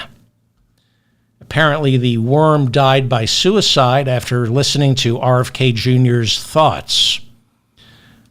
The worm was found back in 2010. Isn't there? I think there's a vaccine that you can take to prevent worms from growing in. Oh, yeah. Too bad. The worm was found back in 2010 when Kennedy complained his thinking was starting to get foggy. 2 years later, he gave a deposition where he said, quote, "I have cognitive problems. Clearly, I have short-term memory loss, and I have longer-term memory loss that affects me. So, run for president. How can you not?" Kennedy now insists those symptoms have all disappeared. Okay, if you say so. Well, some good news for Bobby Kennedy, and I do wish him well. He was one of my heroes. Okay, his writing on the environment, the politics of the environment, he is a great man, and that will live way beyond the damage he's caused to the medical community with this anti-vax nonsense. I hope. I wish him well. I do. And he's got some good news. Good news for Bobby Kennedy Jr. Actor Kevin Spacey has officially endorsed Bobby Kennedy for president. It's nice to see Spacey throwing his considerable weight behind a presidential candidate instead of on top of a young, aspiring actor. This is what Kevin should have been doing from the get-go. Good for you, Kevin Spacey. Spacey said, he went on Twitter and said, quote, "There's a lot," this was his official endorsement of RFK Jr. This is Kevin Spacey. They say he's washed up, but I heard there was a big television show that he starred in London. There was a big British TV show last week, all about him. So he's back. So Kevin Spacey riding the wave of this hit television show that he starred in Great Britain. Was it Channel 4 in Great Britain? They did a whole documentary about Kevin Spacey. His time at the Old Vic, how he nurtured young actors. Coming off this hit television documentary about his life, Kevin Spacey said, quote, "There's a lot I can learn from this man." Okay. He's talking about Robert F. Kennedy Jr. He goes on to say, "When the world turned its back on me, Bobby leaned in. He's a formidable fighter for justice and a loyal friend that's not afraid to stand up for what he believes." Okay? And just as soon as Bobby Kennedy figures out what he believes, I'm sure he'll tell us. So I have a question for Kevin Spacey, just out of curiosity. Bobby Kennedy's brain got eaten by a worm. What's your excuse? Just kind of curious. Well, Bobby Kennedy Jr., who I really, it pains me to talk this way about Bobby Kennedy Jr. But I think they do have vaccines to prevent parasites from eating your brain. Or if it's not a vaccine, I would assume the evil drug companies have a pill for that. But Bobby did get rid of that brain-eating parasite, but he's picked up a new one. Russell Brand. The brain-eating parasite, Russell Brand, has announced that he is officially endorsing Bobby Kennedy for president. I mean, what a week for Bobby. First, Kevin Spacey, and then Russell Brand, all in the same week. It's an embarrassment of riches. Not for Bobby Kennedy, for the lawyers fighting that plethora of rape allegations leveled against the two of them. Russell Brand and Kevin Spacey. Hey, look, in America, you're innocent until proven guilty. Unfortunately for Kevin Spacey and Russell Brand, they've been accused of rape in London, where you're not innocent until proven guilty. But anyway, good for RFK Jr. He's got 2 movie stars in his corner. Russell, people listen to Russell Brand. He doesn't listen to them, especially when they say stop, but people listen to Russell Brand and they listen to Kevin Spacey. They got a lot of fans, and this is why Russell and Kevin Spacey are hosting a big comedy fundraiser this Friday for Bobby Kennedy. It's a fundraiser along with their friends, Harvey Weinstein and Bill Cosby. It's a big night of comedy. They're calling an evening of non-consensual laughter. Also on the bill, for some reason, Donald Trump.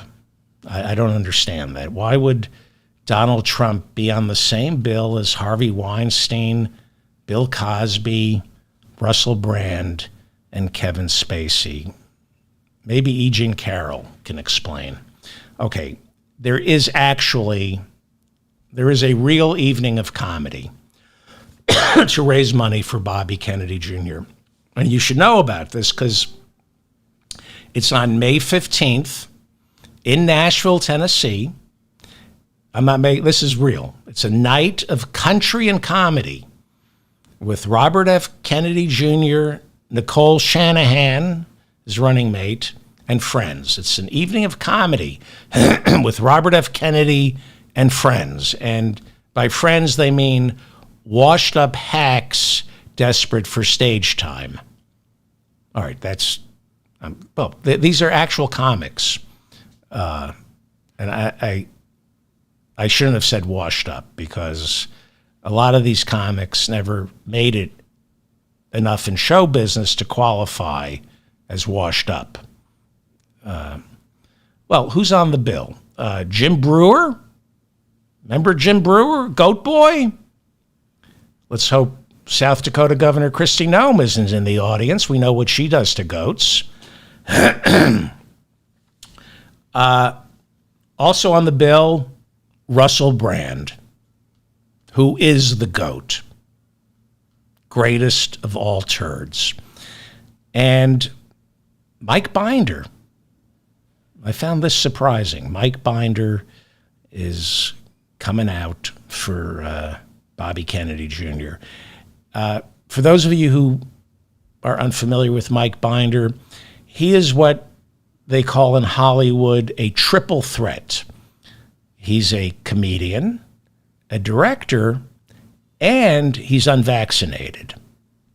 That makes him a triple threat, so you may want to keep your distance from him. Also on the bill, Jeff Dye and Rob Schneider. Rob Schneider. They're all, and some other people who I said at the Ryman Auditorium in Nashville, Tennessee. I think I'm going to go. I'm going to go. This sounds like fun. Now, is it okay if I wear a mask? Not because I'm afraid of catching COVID. I want to wear a mask because this lineup really stinks to high heaven. And no, I'm just, Rob Schneider is really funny. And so is Mike Binder. So is Jim Brewer, especially when they talk about their politics. They're really funny. It's kind of surprising where people go with their politics. I mean, Schneider is a genius, literally a chess genius. And Mike Binder, Jim Brewer, Russell Brand, I could live without. Bobby Kennedy Jr. is a genius.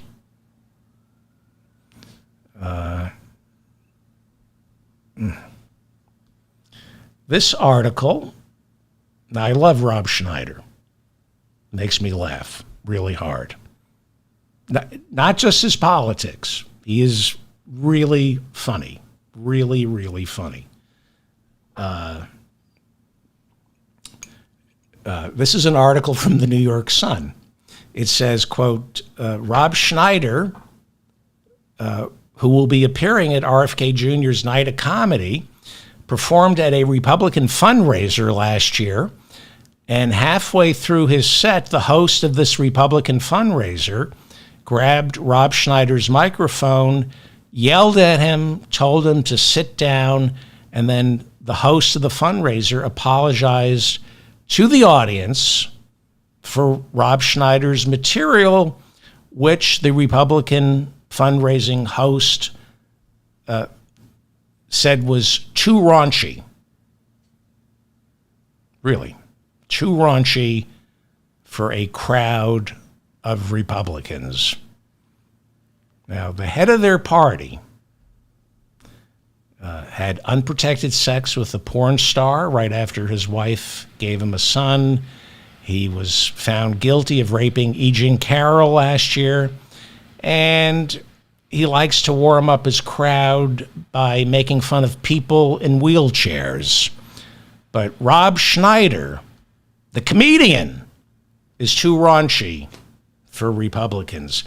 How raunchy do you have to get for Republicans to call you raunchy? What did Rob Schneider do? Fist the ghost of Betty White? How do you offend Republicans? I mean, other than provide food stamps to single moms.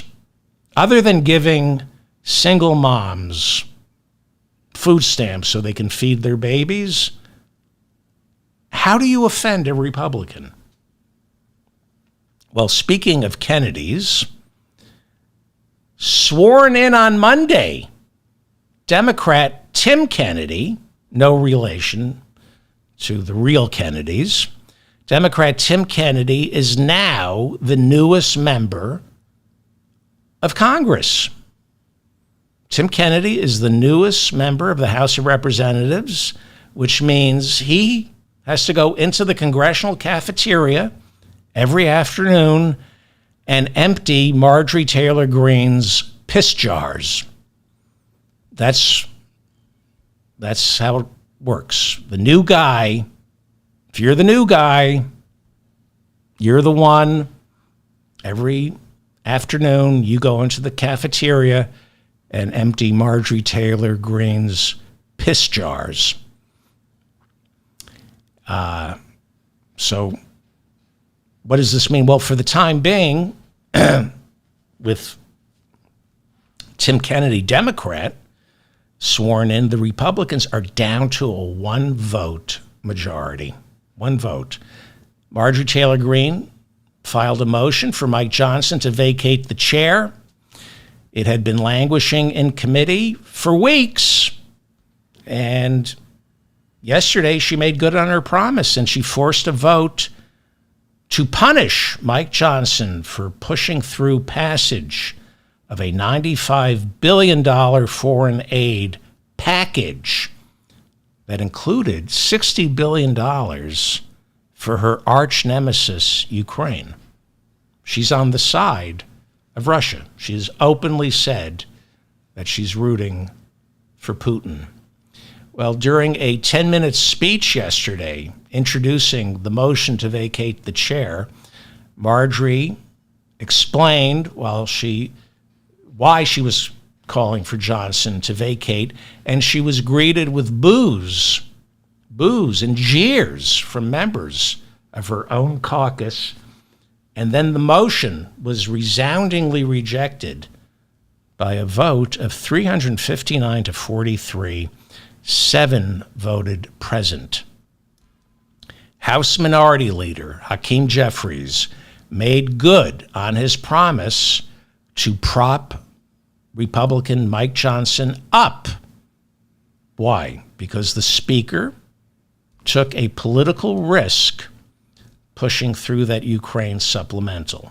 Took him 6 months, but he did it. And so, because Hakeem Jeffries promised him, you passed the Ukraine supplemental, I got your back. Every Democrat, except 39, voted against the motion for Mike Johnson to vacate.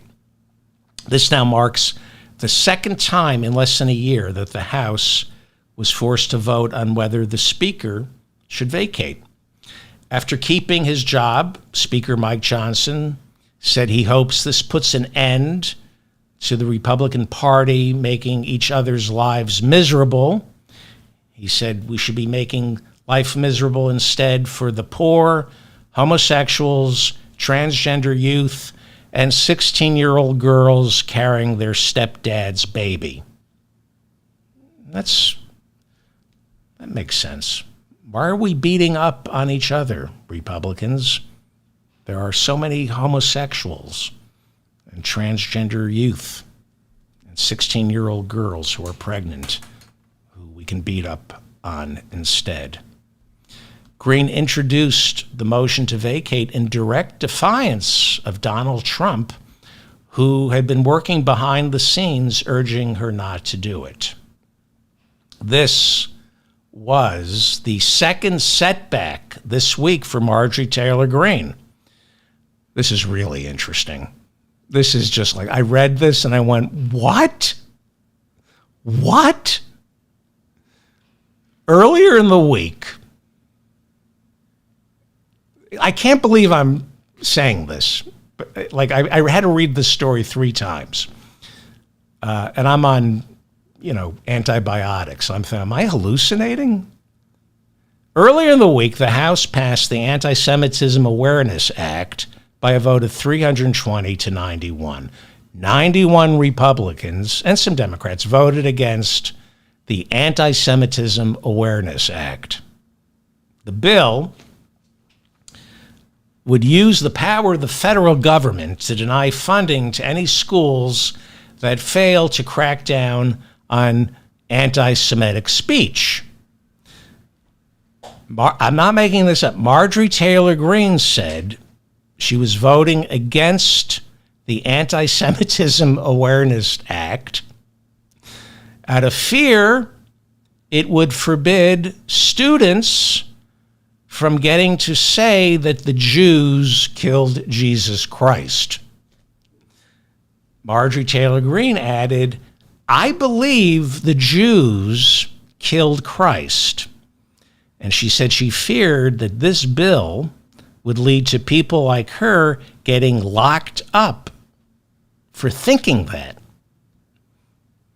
Marjorie Taylor Greene said the bill, quote, could convict Christians of anti-Semitism for believing the gospel that says Jesus was handed over to Herod to be crucified by the Jews. The Jews.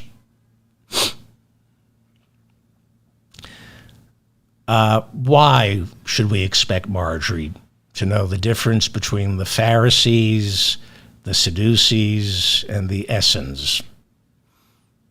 Just call them the Jews. The Jews. Like Jesus and his disciples.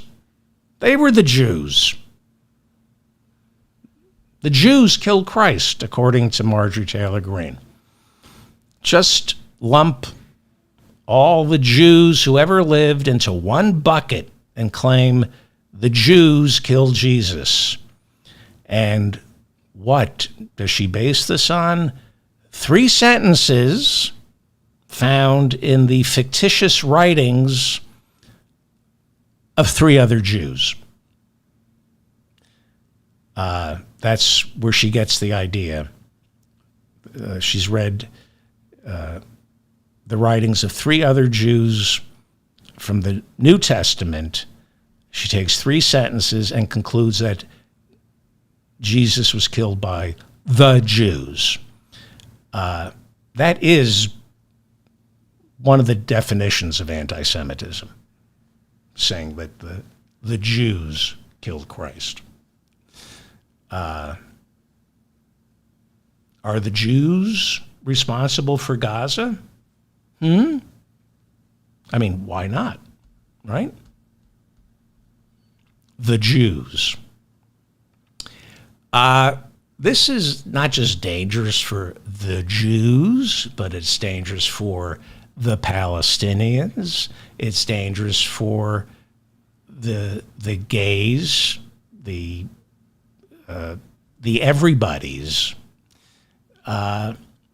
This level of stupidity is why we went into Iraq, and millions ended up dead because of people who say things like, the Jews killed Christ. We went into Iraq for many reasons, but mostly because George Bush is a war criminal, and he's stupid. And he was too stupid, like Marjorie Taylor Greene, to bother to learn that there is a difference between Sunnis and Shiites. I'm not making this up. This war criminal, George W. Bush, did not know that Iraq had Sunnis and Shiites who didn't get along living in Iraq, and that if you got rid of Saddam Hussein, sectarian violence would erupt. He was stupid, and he thought they were Arabs. And we're just going in to take care of the Arabs who live in Iraq. But they're not just Arabs. In fact, the Iranians who practice Islam are mostly Shiite, and they're not Arab, they're Persian. But let's go into Iraq because they're just Arabs. They're all the same. And we were guaranteed that they would welcome us as liberators. By the way, I have some really smart listeners. And last week, I accidentally referred to Iran as an Arab nation. I apologize. And boy, did my listeners let me have it. Although one listener included some links about Arabs who do live, there's some Arabs who live in Iran, but it is not an Arab nation, it's Persian. I apologize. So I knew that, but I said it, which there's something, so that makes it worse. Anyway, there's no such thing as the Arabs or the gays or the Jews or the blacks, Marjorie.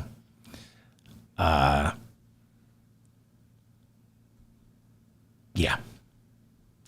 The Israeli-Hamas war now enters its 216th day. Really. So far, it is believed Hamas is holding 132 hostages in Gaza. 124 have been released.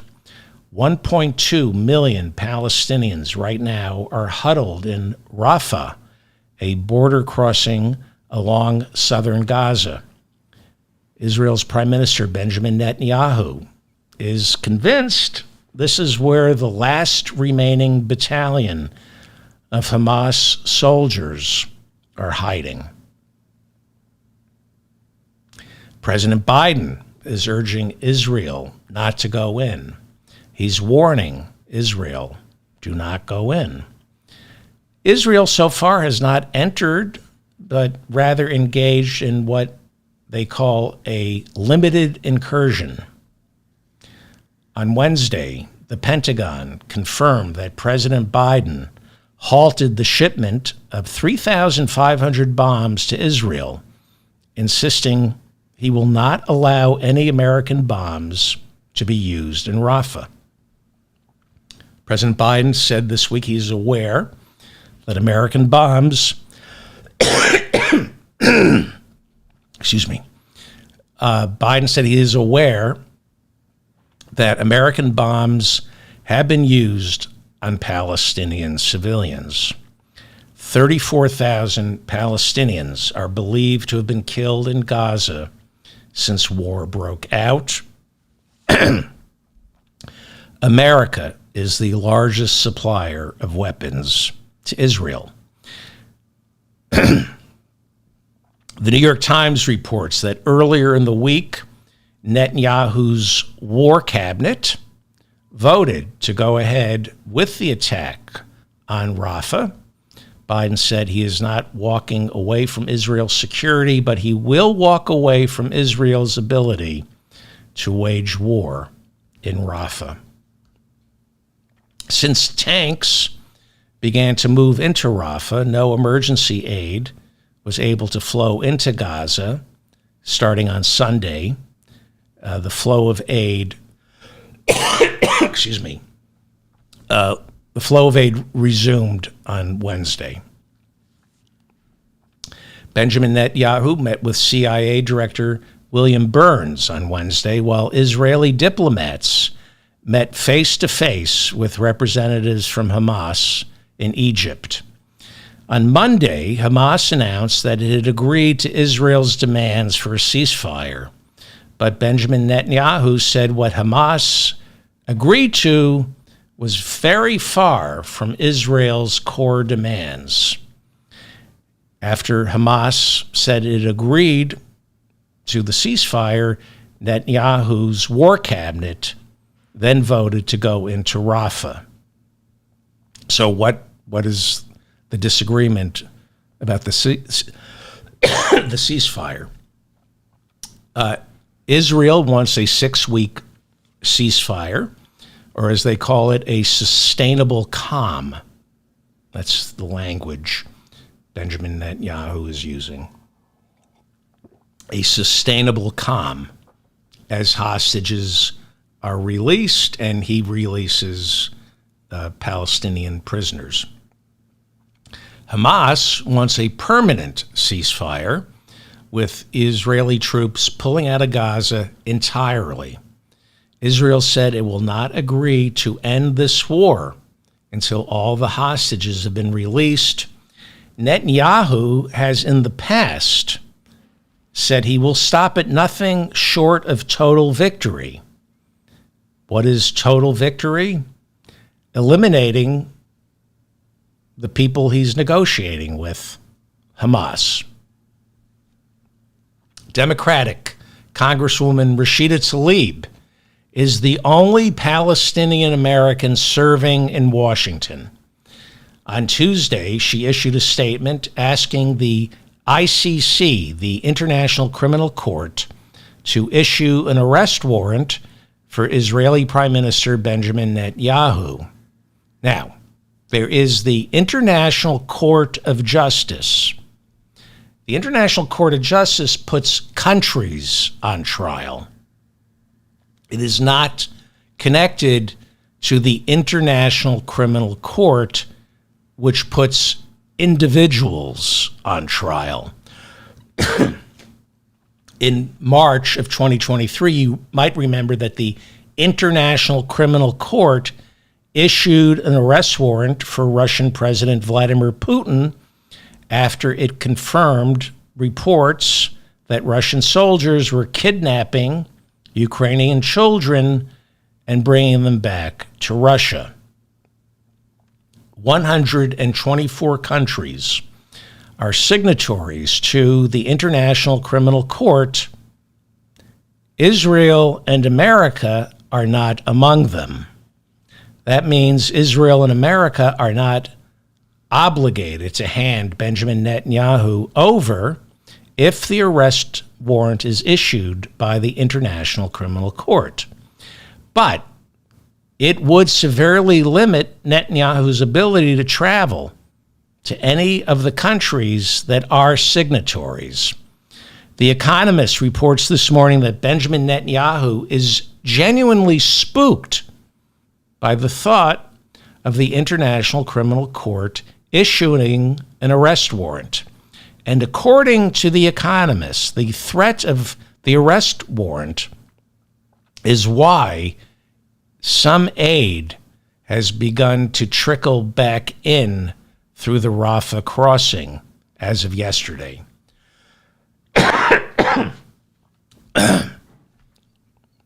What are we doing here? Okay. I'm going to keep going because nothing's better for a cold than talking 3 hours straight. But if I don't do this, I'll get sicker. President Biden spoke this week about the rising tide of anti-Semitism around the world. So this is complicated, anti-Semitism. Like I said earlier, one of the definitions of anti-Semitism is holding all Jews accountable for, say, the killing of Christ, or holding all Jews accountable for how war is being waged in Gaza. Now, Benjamin Netanyahu and the far-right ethno-nationalists who make up his coalition government, they have worked tirelessly before October 7th to make Benjamin Netanyahu's worldview synonymous with how all Jews view the world. Why is that? Well, Israel has AIPAC. Well, actually, not Israel. The Likud party, the far-right Likud party in Israel has AIPAC. They lobby for the far-right Likud party here in the United States.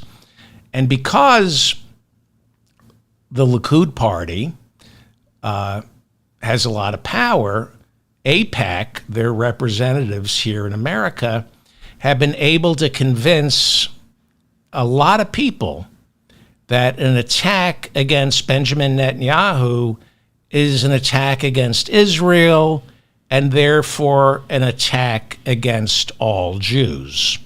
This is exactly what Benjamin Netanyahu wants. Any criticism of how he governs is automatically labeled anti-Semitic. But that means more than half the Jews living in Israel and roughly 80% of the Jews living in America are anti-Semitic because they don't like Benjamin Netanyahu. It's a little complicated. So to make things clearer for all of us, Israeli Prime Minister Benjamin Netanyahu took the time to issue the following statement so Jews and non-Jews wouldn't be confused about criticizing Benjamin Netanyahu's coalition government. Here is Israeli Prime Minister Benjamin Netanyahu. Yesterday I was criticized for having the nerve to call out blatant anti-Semitism on college campuses. None other than Bernie Sanders, the ultimate self-hating Jew, accused me of insulting your intelligence. Perhaps Bernie Sanders should spend a little less time self-hating and more time self-grooming. But I'm not here to talk about a man who cares even less about his heritage than he does about his haircut. I'm here to once and for all answer those who try to defend these anti-Semitic protesters, and to put an end to the argument that criticizing the actions of my government is somehow different than anti-Semitism, because there is too much at stake. So today, I am announcing that I am officially changing my name from Benjamin Netanyahu to Benjamin Semite. From here on, let there be no doubt that when you criticize me, Bibi Semite, and by extension my country, you are unequivocally an anti-Semite. And as I said, there is no place for anti-Semitism on college campuses, in Congress, or in your bedroom. And this anti-Semitism needs to be met with the full force of state, local, and federal officials. So the next time you call me reckless, genocidal, or corrupt, Or for that matter, the next time you call my wife Sarah Semite, or my sons Yair and Avner Semite, anything of that nature, know that your anti-Semitism is on full display to the world and will not be tolerated, or my name isn't Bibi Semite.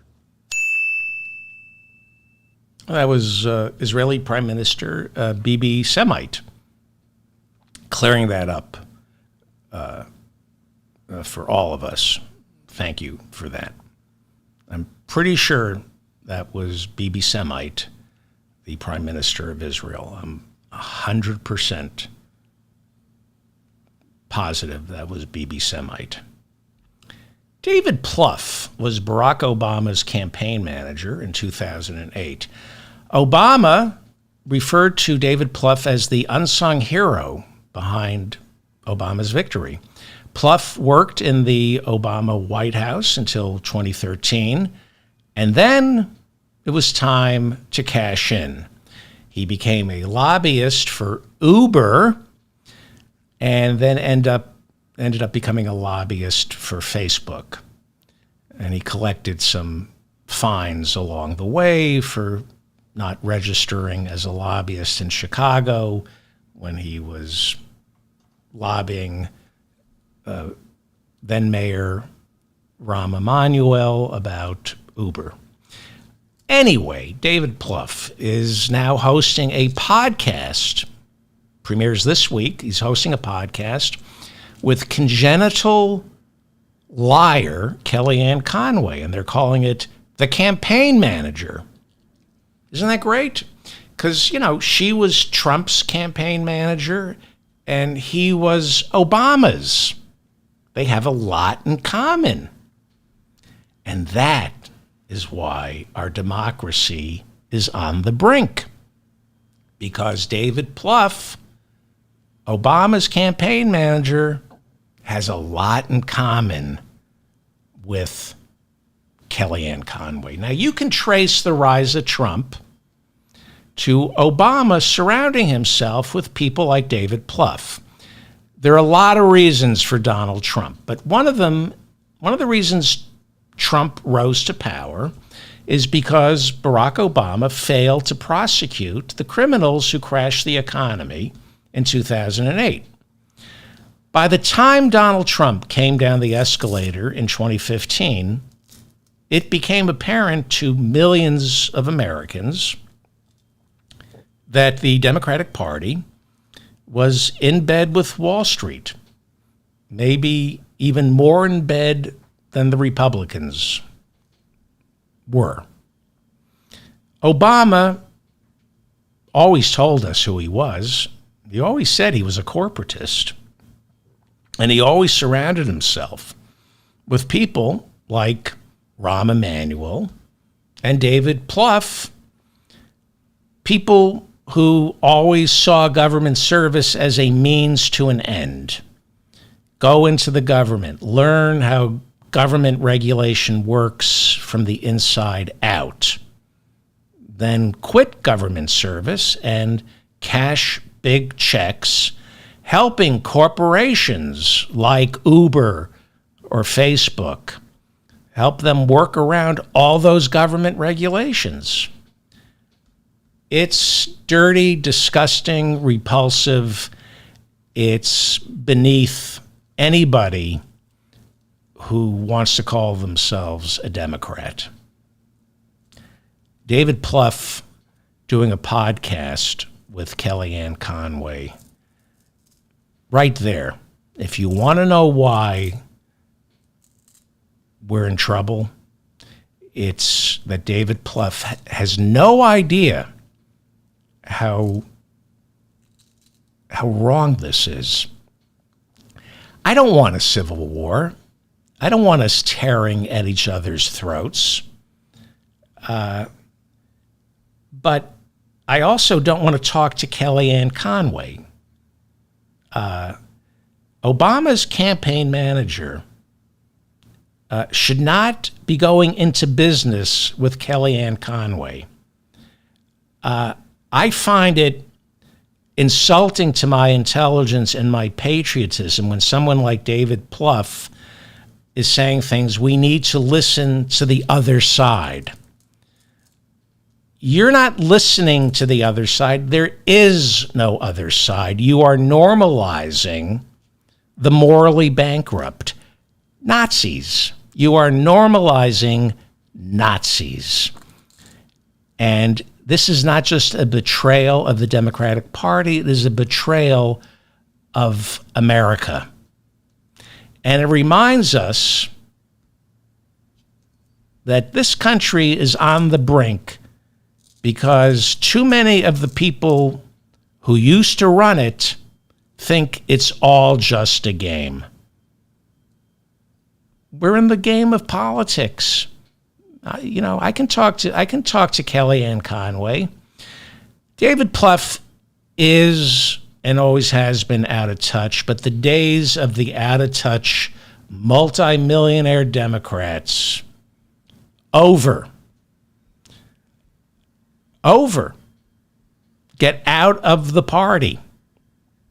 Donald Trump is playing an age-old populist trick where he suckers the middle class and the poor into thinking he's waging class warfare against the elites, when in fact he's really waging class warfare on the people he's conned into voting for him, the poor and the middle class. This is straight out of the fascist playbook. It's how the Nazis, how Mussolini came to power. And they come to power partly when the other side, the people who are supposed to be representing the working class, when the other side ends up being people like David Plouffe, who went from Obama to Uber to Facebook to Kellyanne Conway. This is precisely how democracies die. Thanks a lot, David Plouffe, you scumbag. I guess the money from Uber and Facebook wasn't good enough for you. Scumbag. This is how democracies die. Or democracies sometimes just get shot by South Dakota Governor Kristi Noem. Well, she's had a bad week. As you all know by now, she's been promoting a book in which she brags about killing the family dog and the family goat. And for some reason, people aren't taking too kindly to all of that. So she doubled down and said Joe Biden should have shot his German Shepherd Commander because of all the Secret Service agents Commander bit. Commander bit 24 Secret Service agents. And it was bloody. So what do you do with a dog like Commander? This is a serious... We all love dogs, even Commander, especially Commander. What do you do when you have a dog like Commander? Well, you keep him away from children, and you move him off the White House grounds. You send him back to Delaware, and you make Commander feel he's not in danger, and he doesn't have to protect anyone. And that's what the Bidens have done.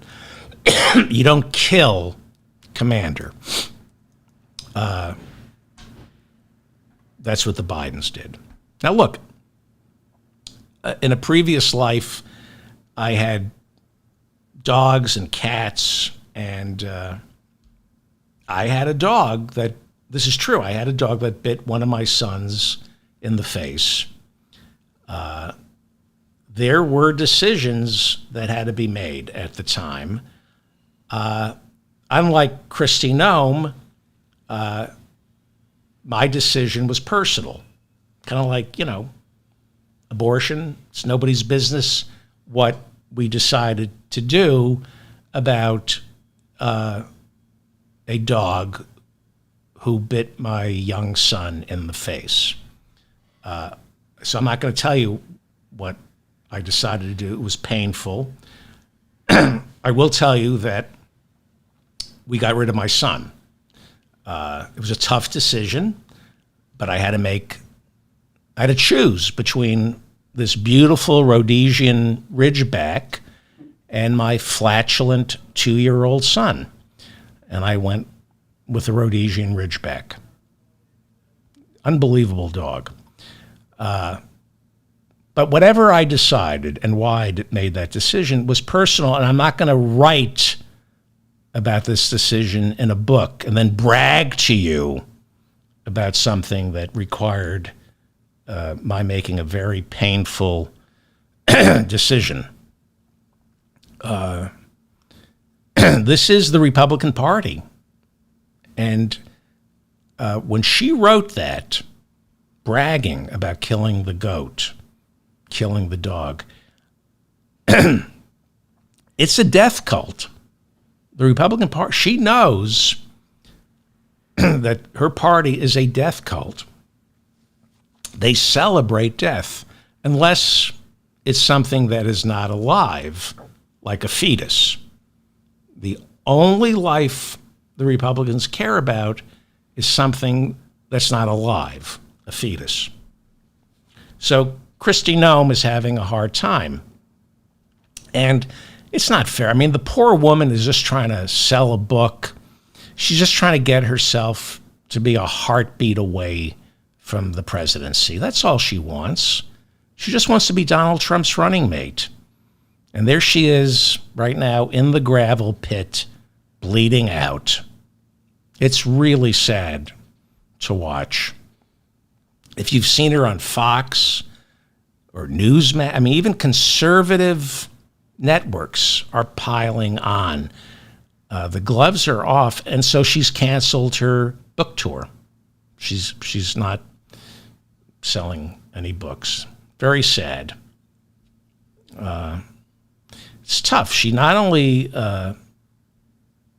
is being vilified for killing a puppy and a goat, she's also being accused of lying about meeting North Korean dictator Kim Jong-un.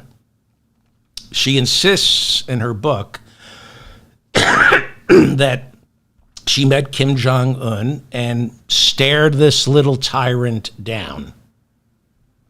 And people accused her of lying, but that's not true, because I happen to know before Kristi Noem allegedly dated campaign manager Corey Lewandowski. Remember Corey Lewandowski? He was Trump's first campaign manager, but then he had to step aside because he got physical with a female reporter from Breitbart. And then there have been other accusations against Corey Lewandowski, sexually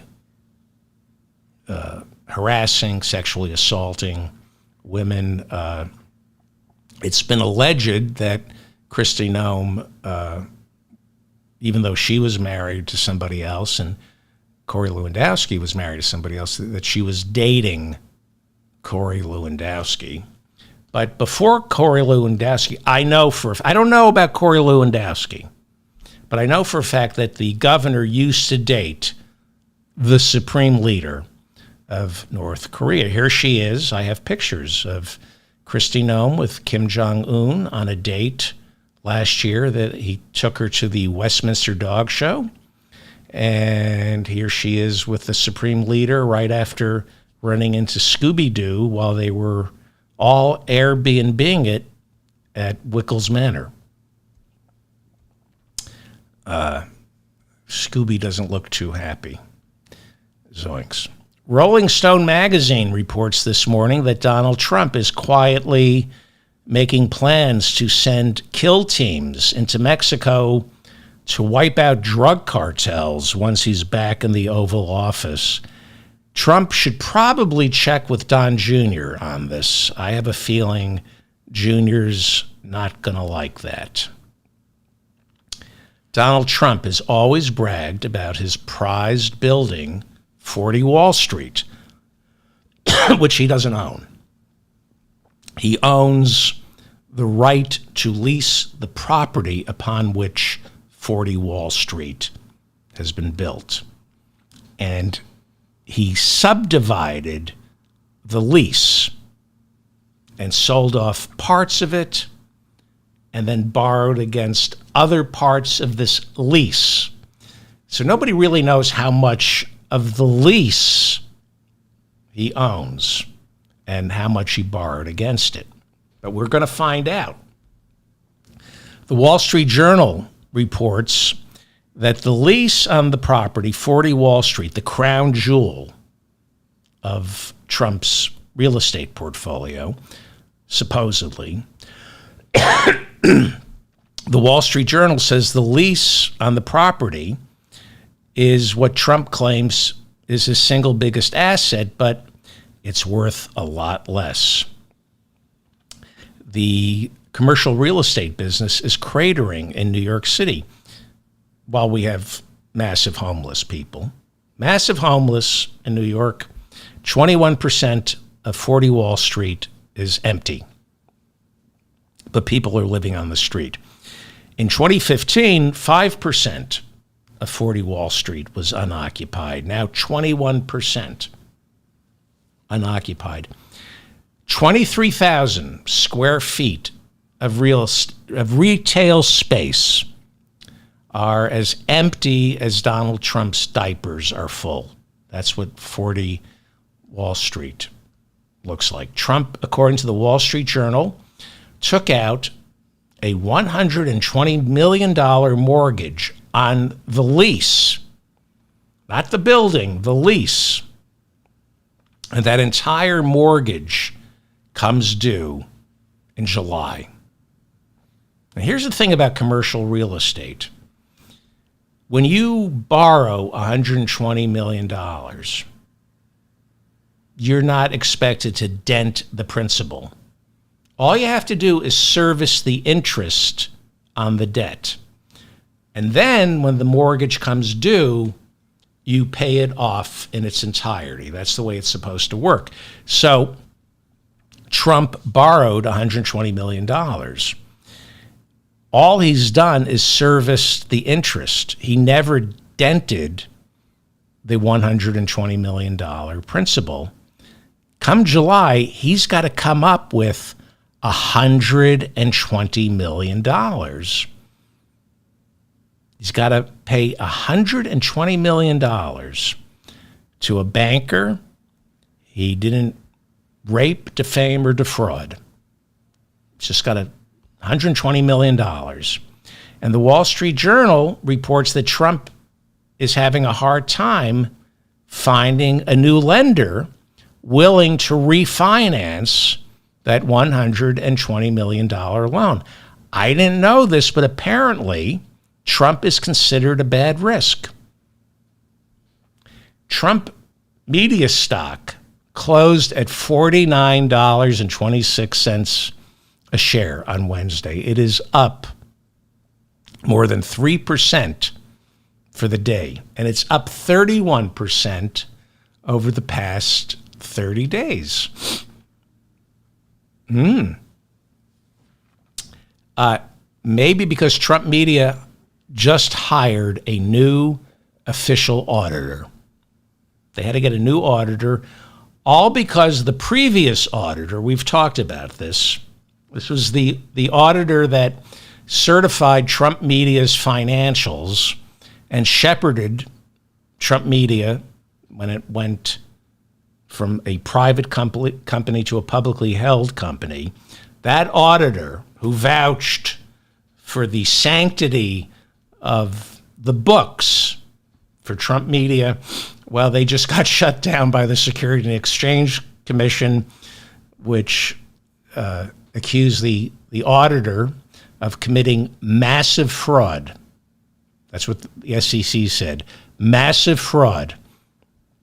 And the auditor that Trump hired is now permanently banned from working with any companies that are publicly traded. He only surrounds himself with the best.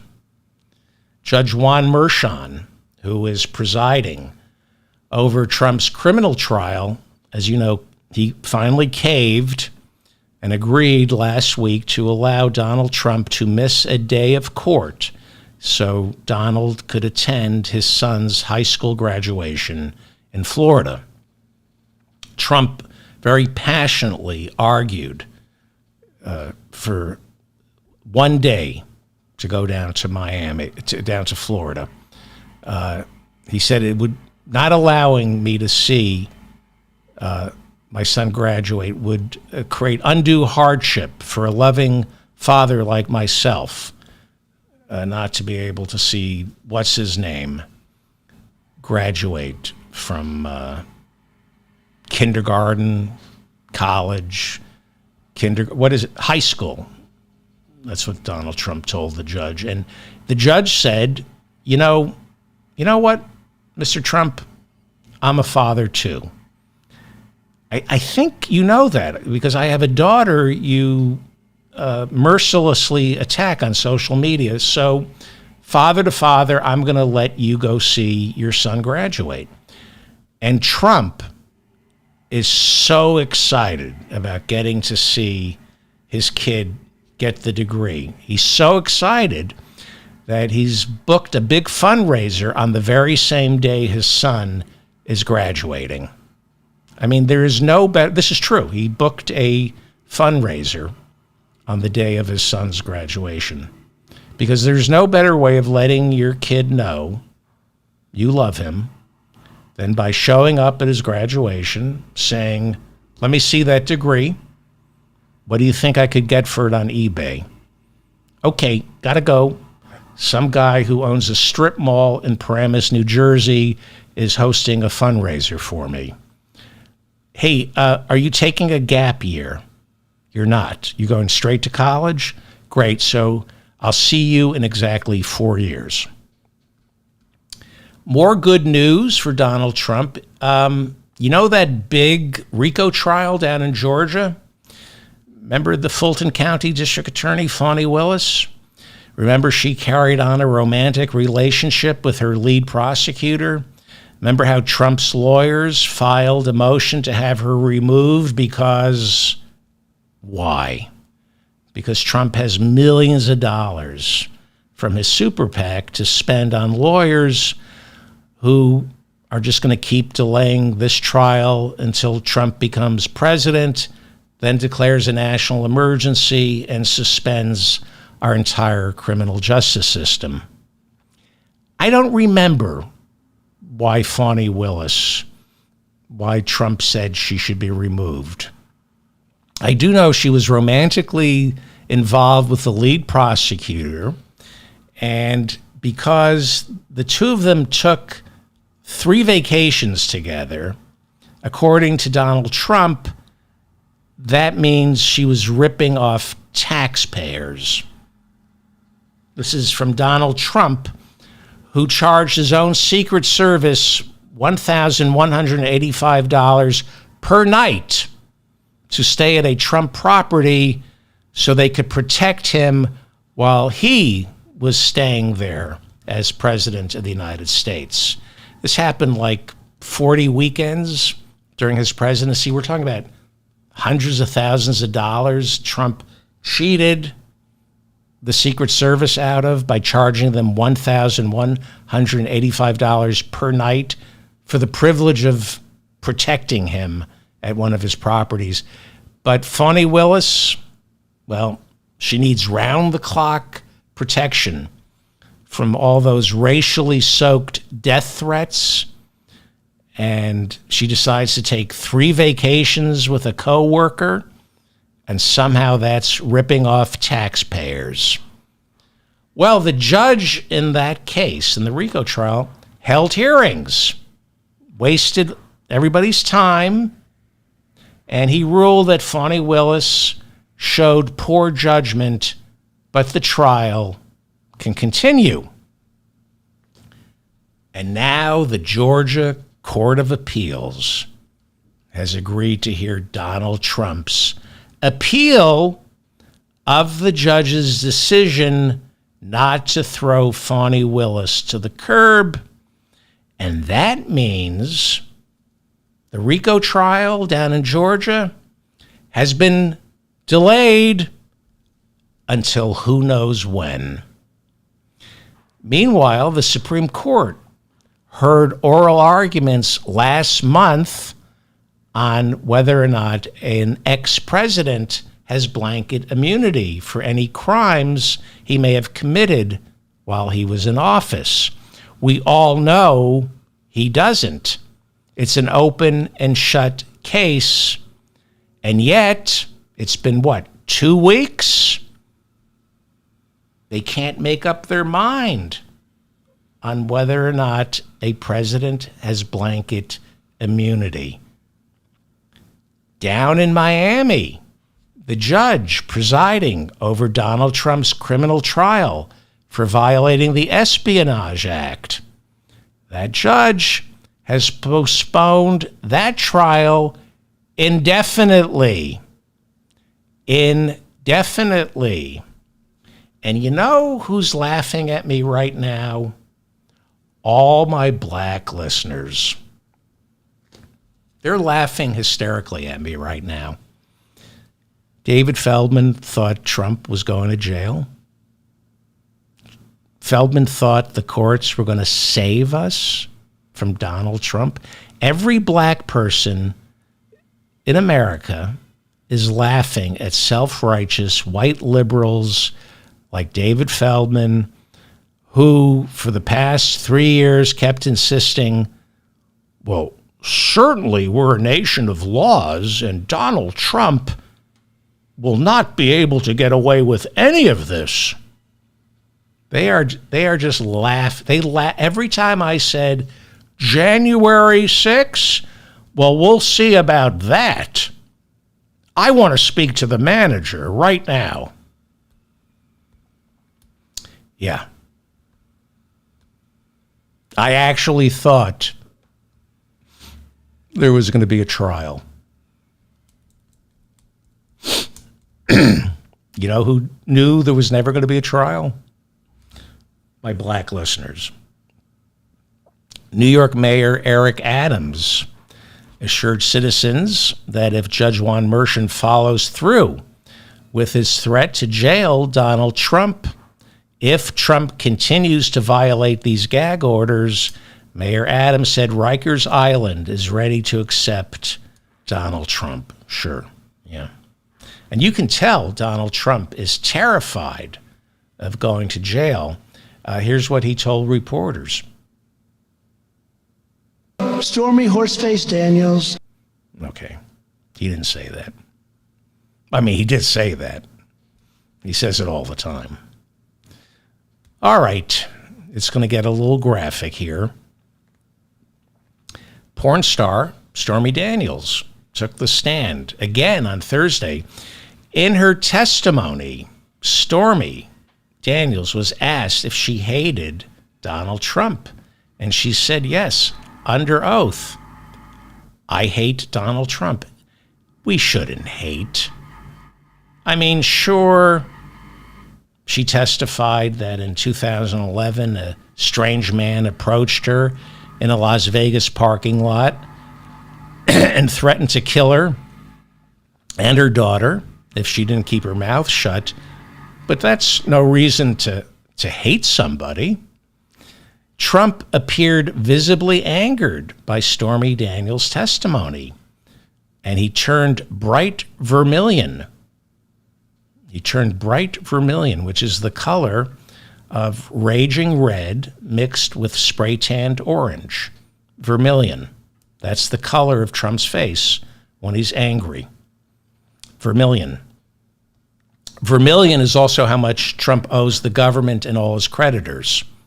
$1 vermilion. Vermilion. It's more than a gazillion, but less than a bazillion. Trump dozed off briefly during Stormy's morning testimony, but in the afternoon, this is true, he reportedly went into a deep sleep, which was very disturbing to his lawyers because Trump's snores are much louder and smellier than his farts. Stormy said that when she went up to his hotel room in Lake Tahoe,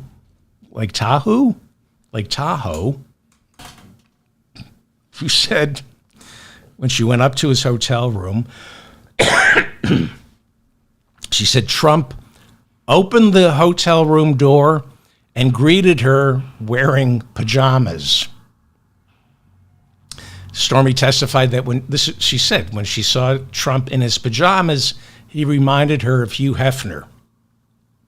Yeah, he reminds, just like Hugh Hefner. You know, if Hugh Hefner never read a single book in his life. Then she testified that when she went to freshen up in the bathroom, she said when she came out, Trump had already stripped down to his boxers. And as the entire courtroom tried to get the image of Donald Trump standing in a hotel room wearing nothing but boxer shorts out of their minds, Judge Juan Merchan's gavel literally went limp. Stormy testified that while she was in Trump's bathroom, she went through his toiletry bag. This is true. And she said he wears Old Spice cologne. Upon hearing Donald Trump wears Old Spice, millions of men around the world switched to Man Aqua by Jimmy Choo. So, if you want to know what Donald Trump smells like, because everybody says he stinks, but nobody can describe what he smells of, I'm going to do it for you, okay? We now have enough information. This is how you can figure out how Donald Trump smells. Feed your dog a Big Mac.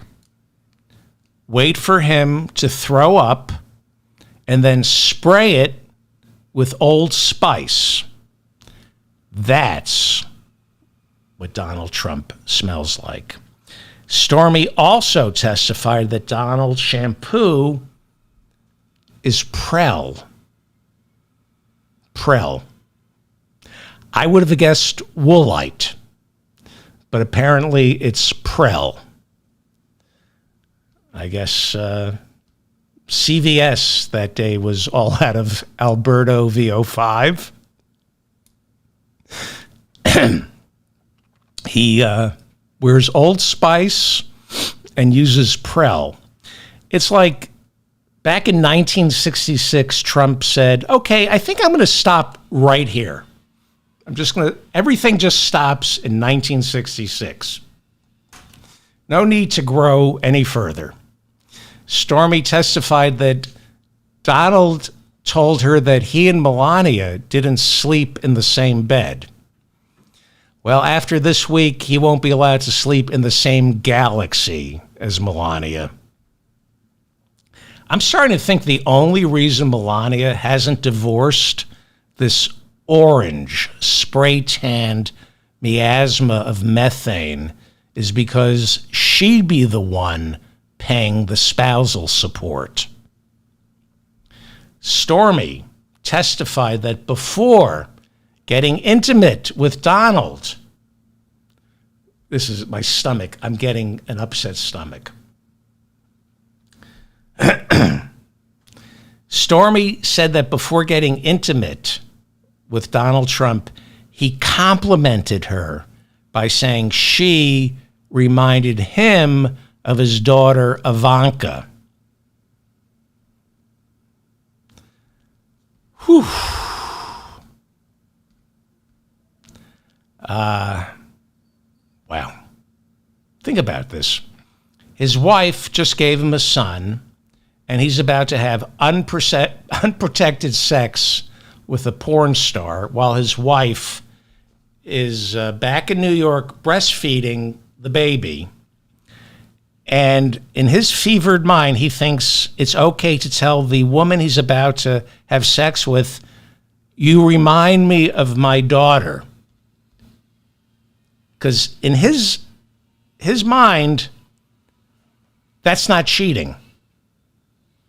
I was thinking of my daughter the entire time. How can that be adultery, honey? I was thinking of my daughter, Ivanka. That's not cheating. Stormy said, before they got down to business, Donald dangled an appearance on The Apprentice in front of her. I guess when you have nothing else to dangle in front of a woman, you go with the old, sex with me will be great for your career. Oh, you Casanova, you. Stormy testified that she and Donald, I'm not making this up, Stormy testified under oath that she and Donald did it missionary style. And by missionary, Donald converted her to become a lesbian. I'm David Feldman, reminding you to stay strong and protect the weak. I got through this show. Thank you for listening. I took a week off. I've been sick, as you can tell. I want to do this show. I want to do shorter shows more frequently. I need to figure out how to do that. Hey, if you want a more glimpse into my mental illness, go to shopdavidfeldman.com. Shopdavidfeldman.com. I have a little store of coffee mugs and T-shirts, and shopdavidfeldman.com. It's not for the faint of heart. It's some of the stuff is really bad, but check it out. Thank you to my listeners. Thank you for your kind words. I'm getting better. I'm on antibiotics. If you liked any of this nonsense, please hit the like button so I remain in your feed. Please share it with people who might benefit from this. I don't know if Bob is in the chat room today, but thank you to all the people in the chat room. Oh, and let me thank, I don't do a good job on the super chats. So, Thomas Riegler, thank you, Thomas. Linda Kotzman, video game controller poses triumphantly in between the words critical hit. Oh, I guess these are describing emojis. Thank you, Linda Kotzman. Thank you from Philip Blair. According to Philip Blair, RFK Jr. once said Gazans are the most pampered people on earth. Okay? And then he later wrote, the 19th of November, 1919, Zion National Park in Utah, USA. Well, I'm not sure what that means, but thank you for the super chat. Thank you for the chats. Please leave a comment. I read all your comments. I am going to do another show maybe Friday night. Thank you. It's good to be back.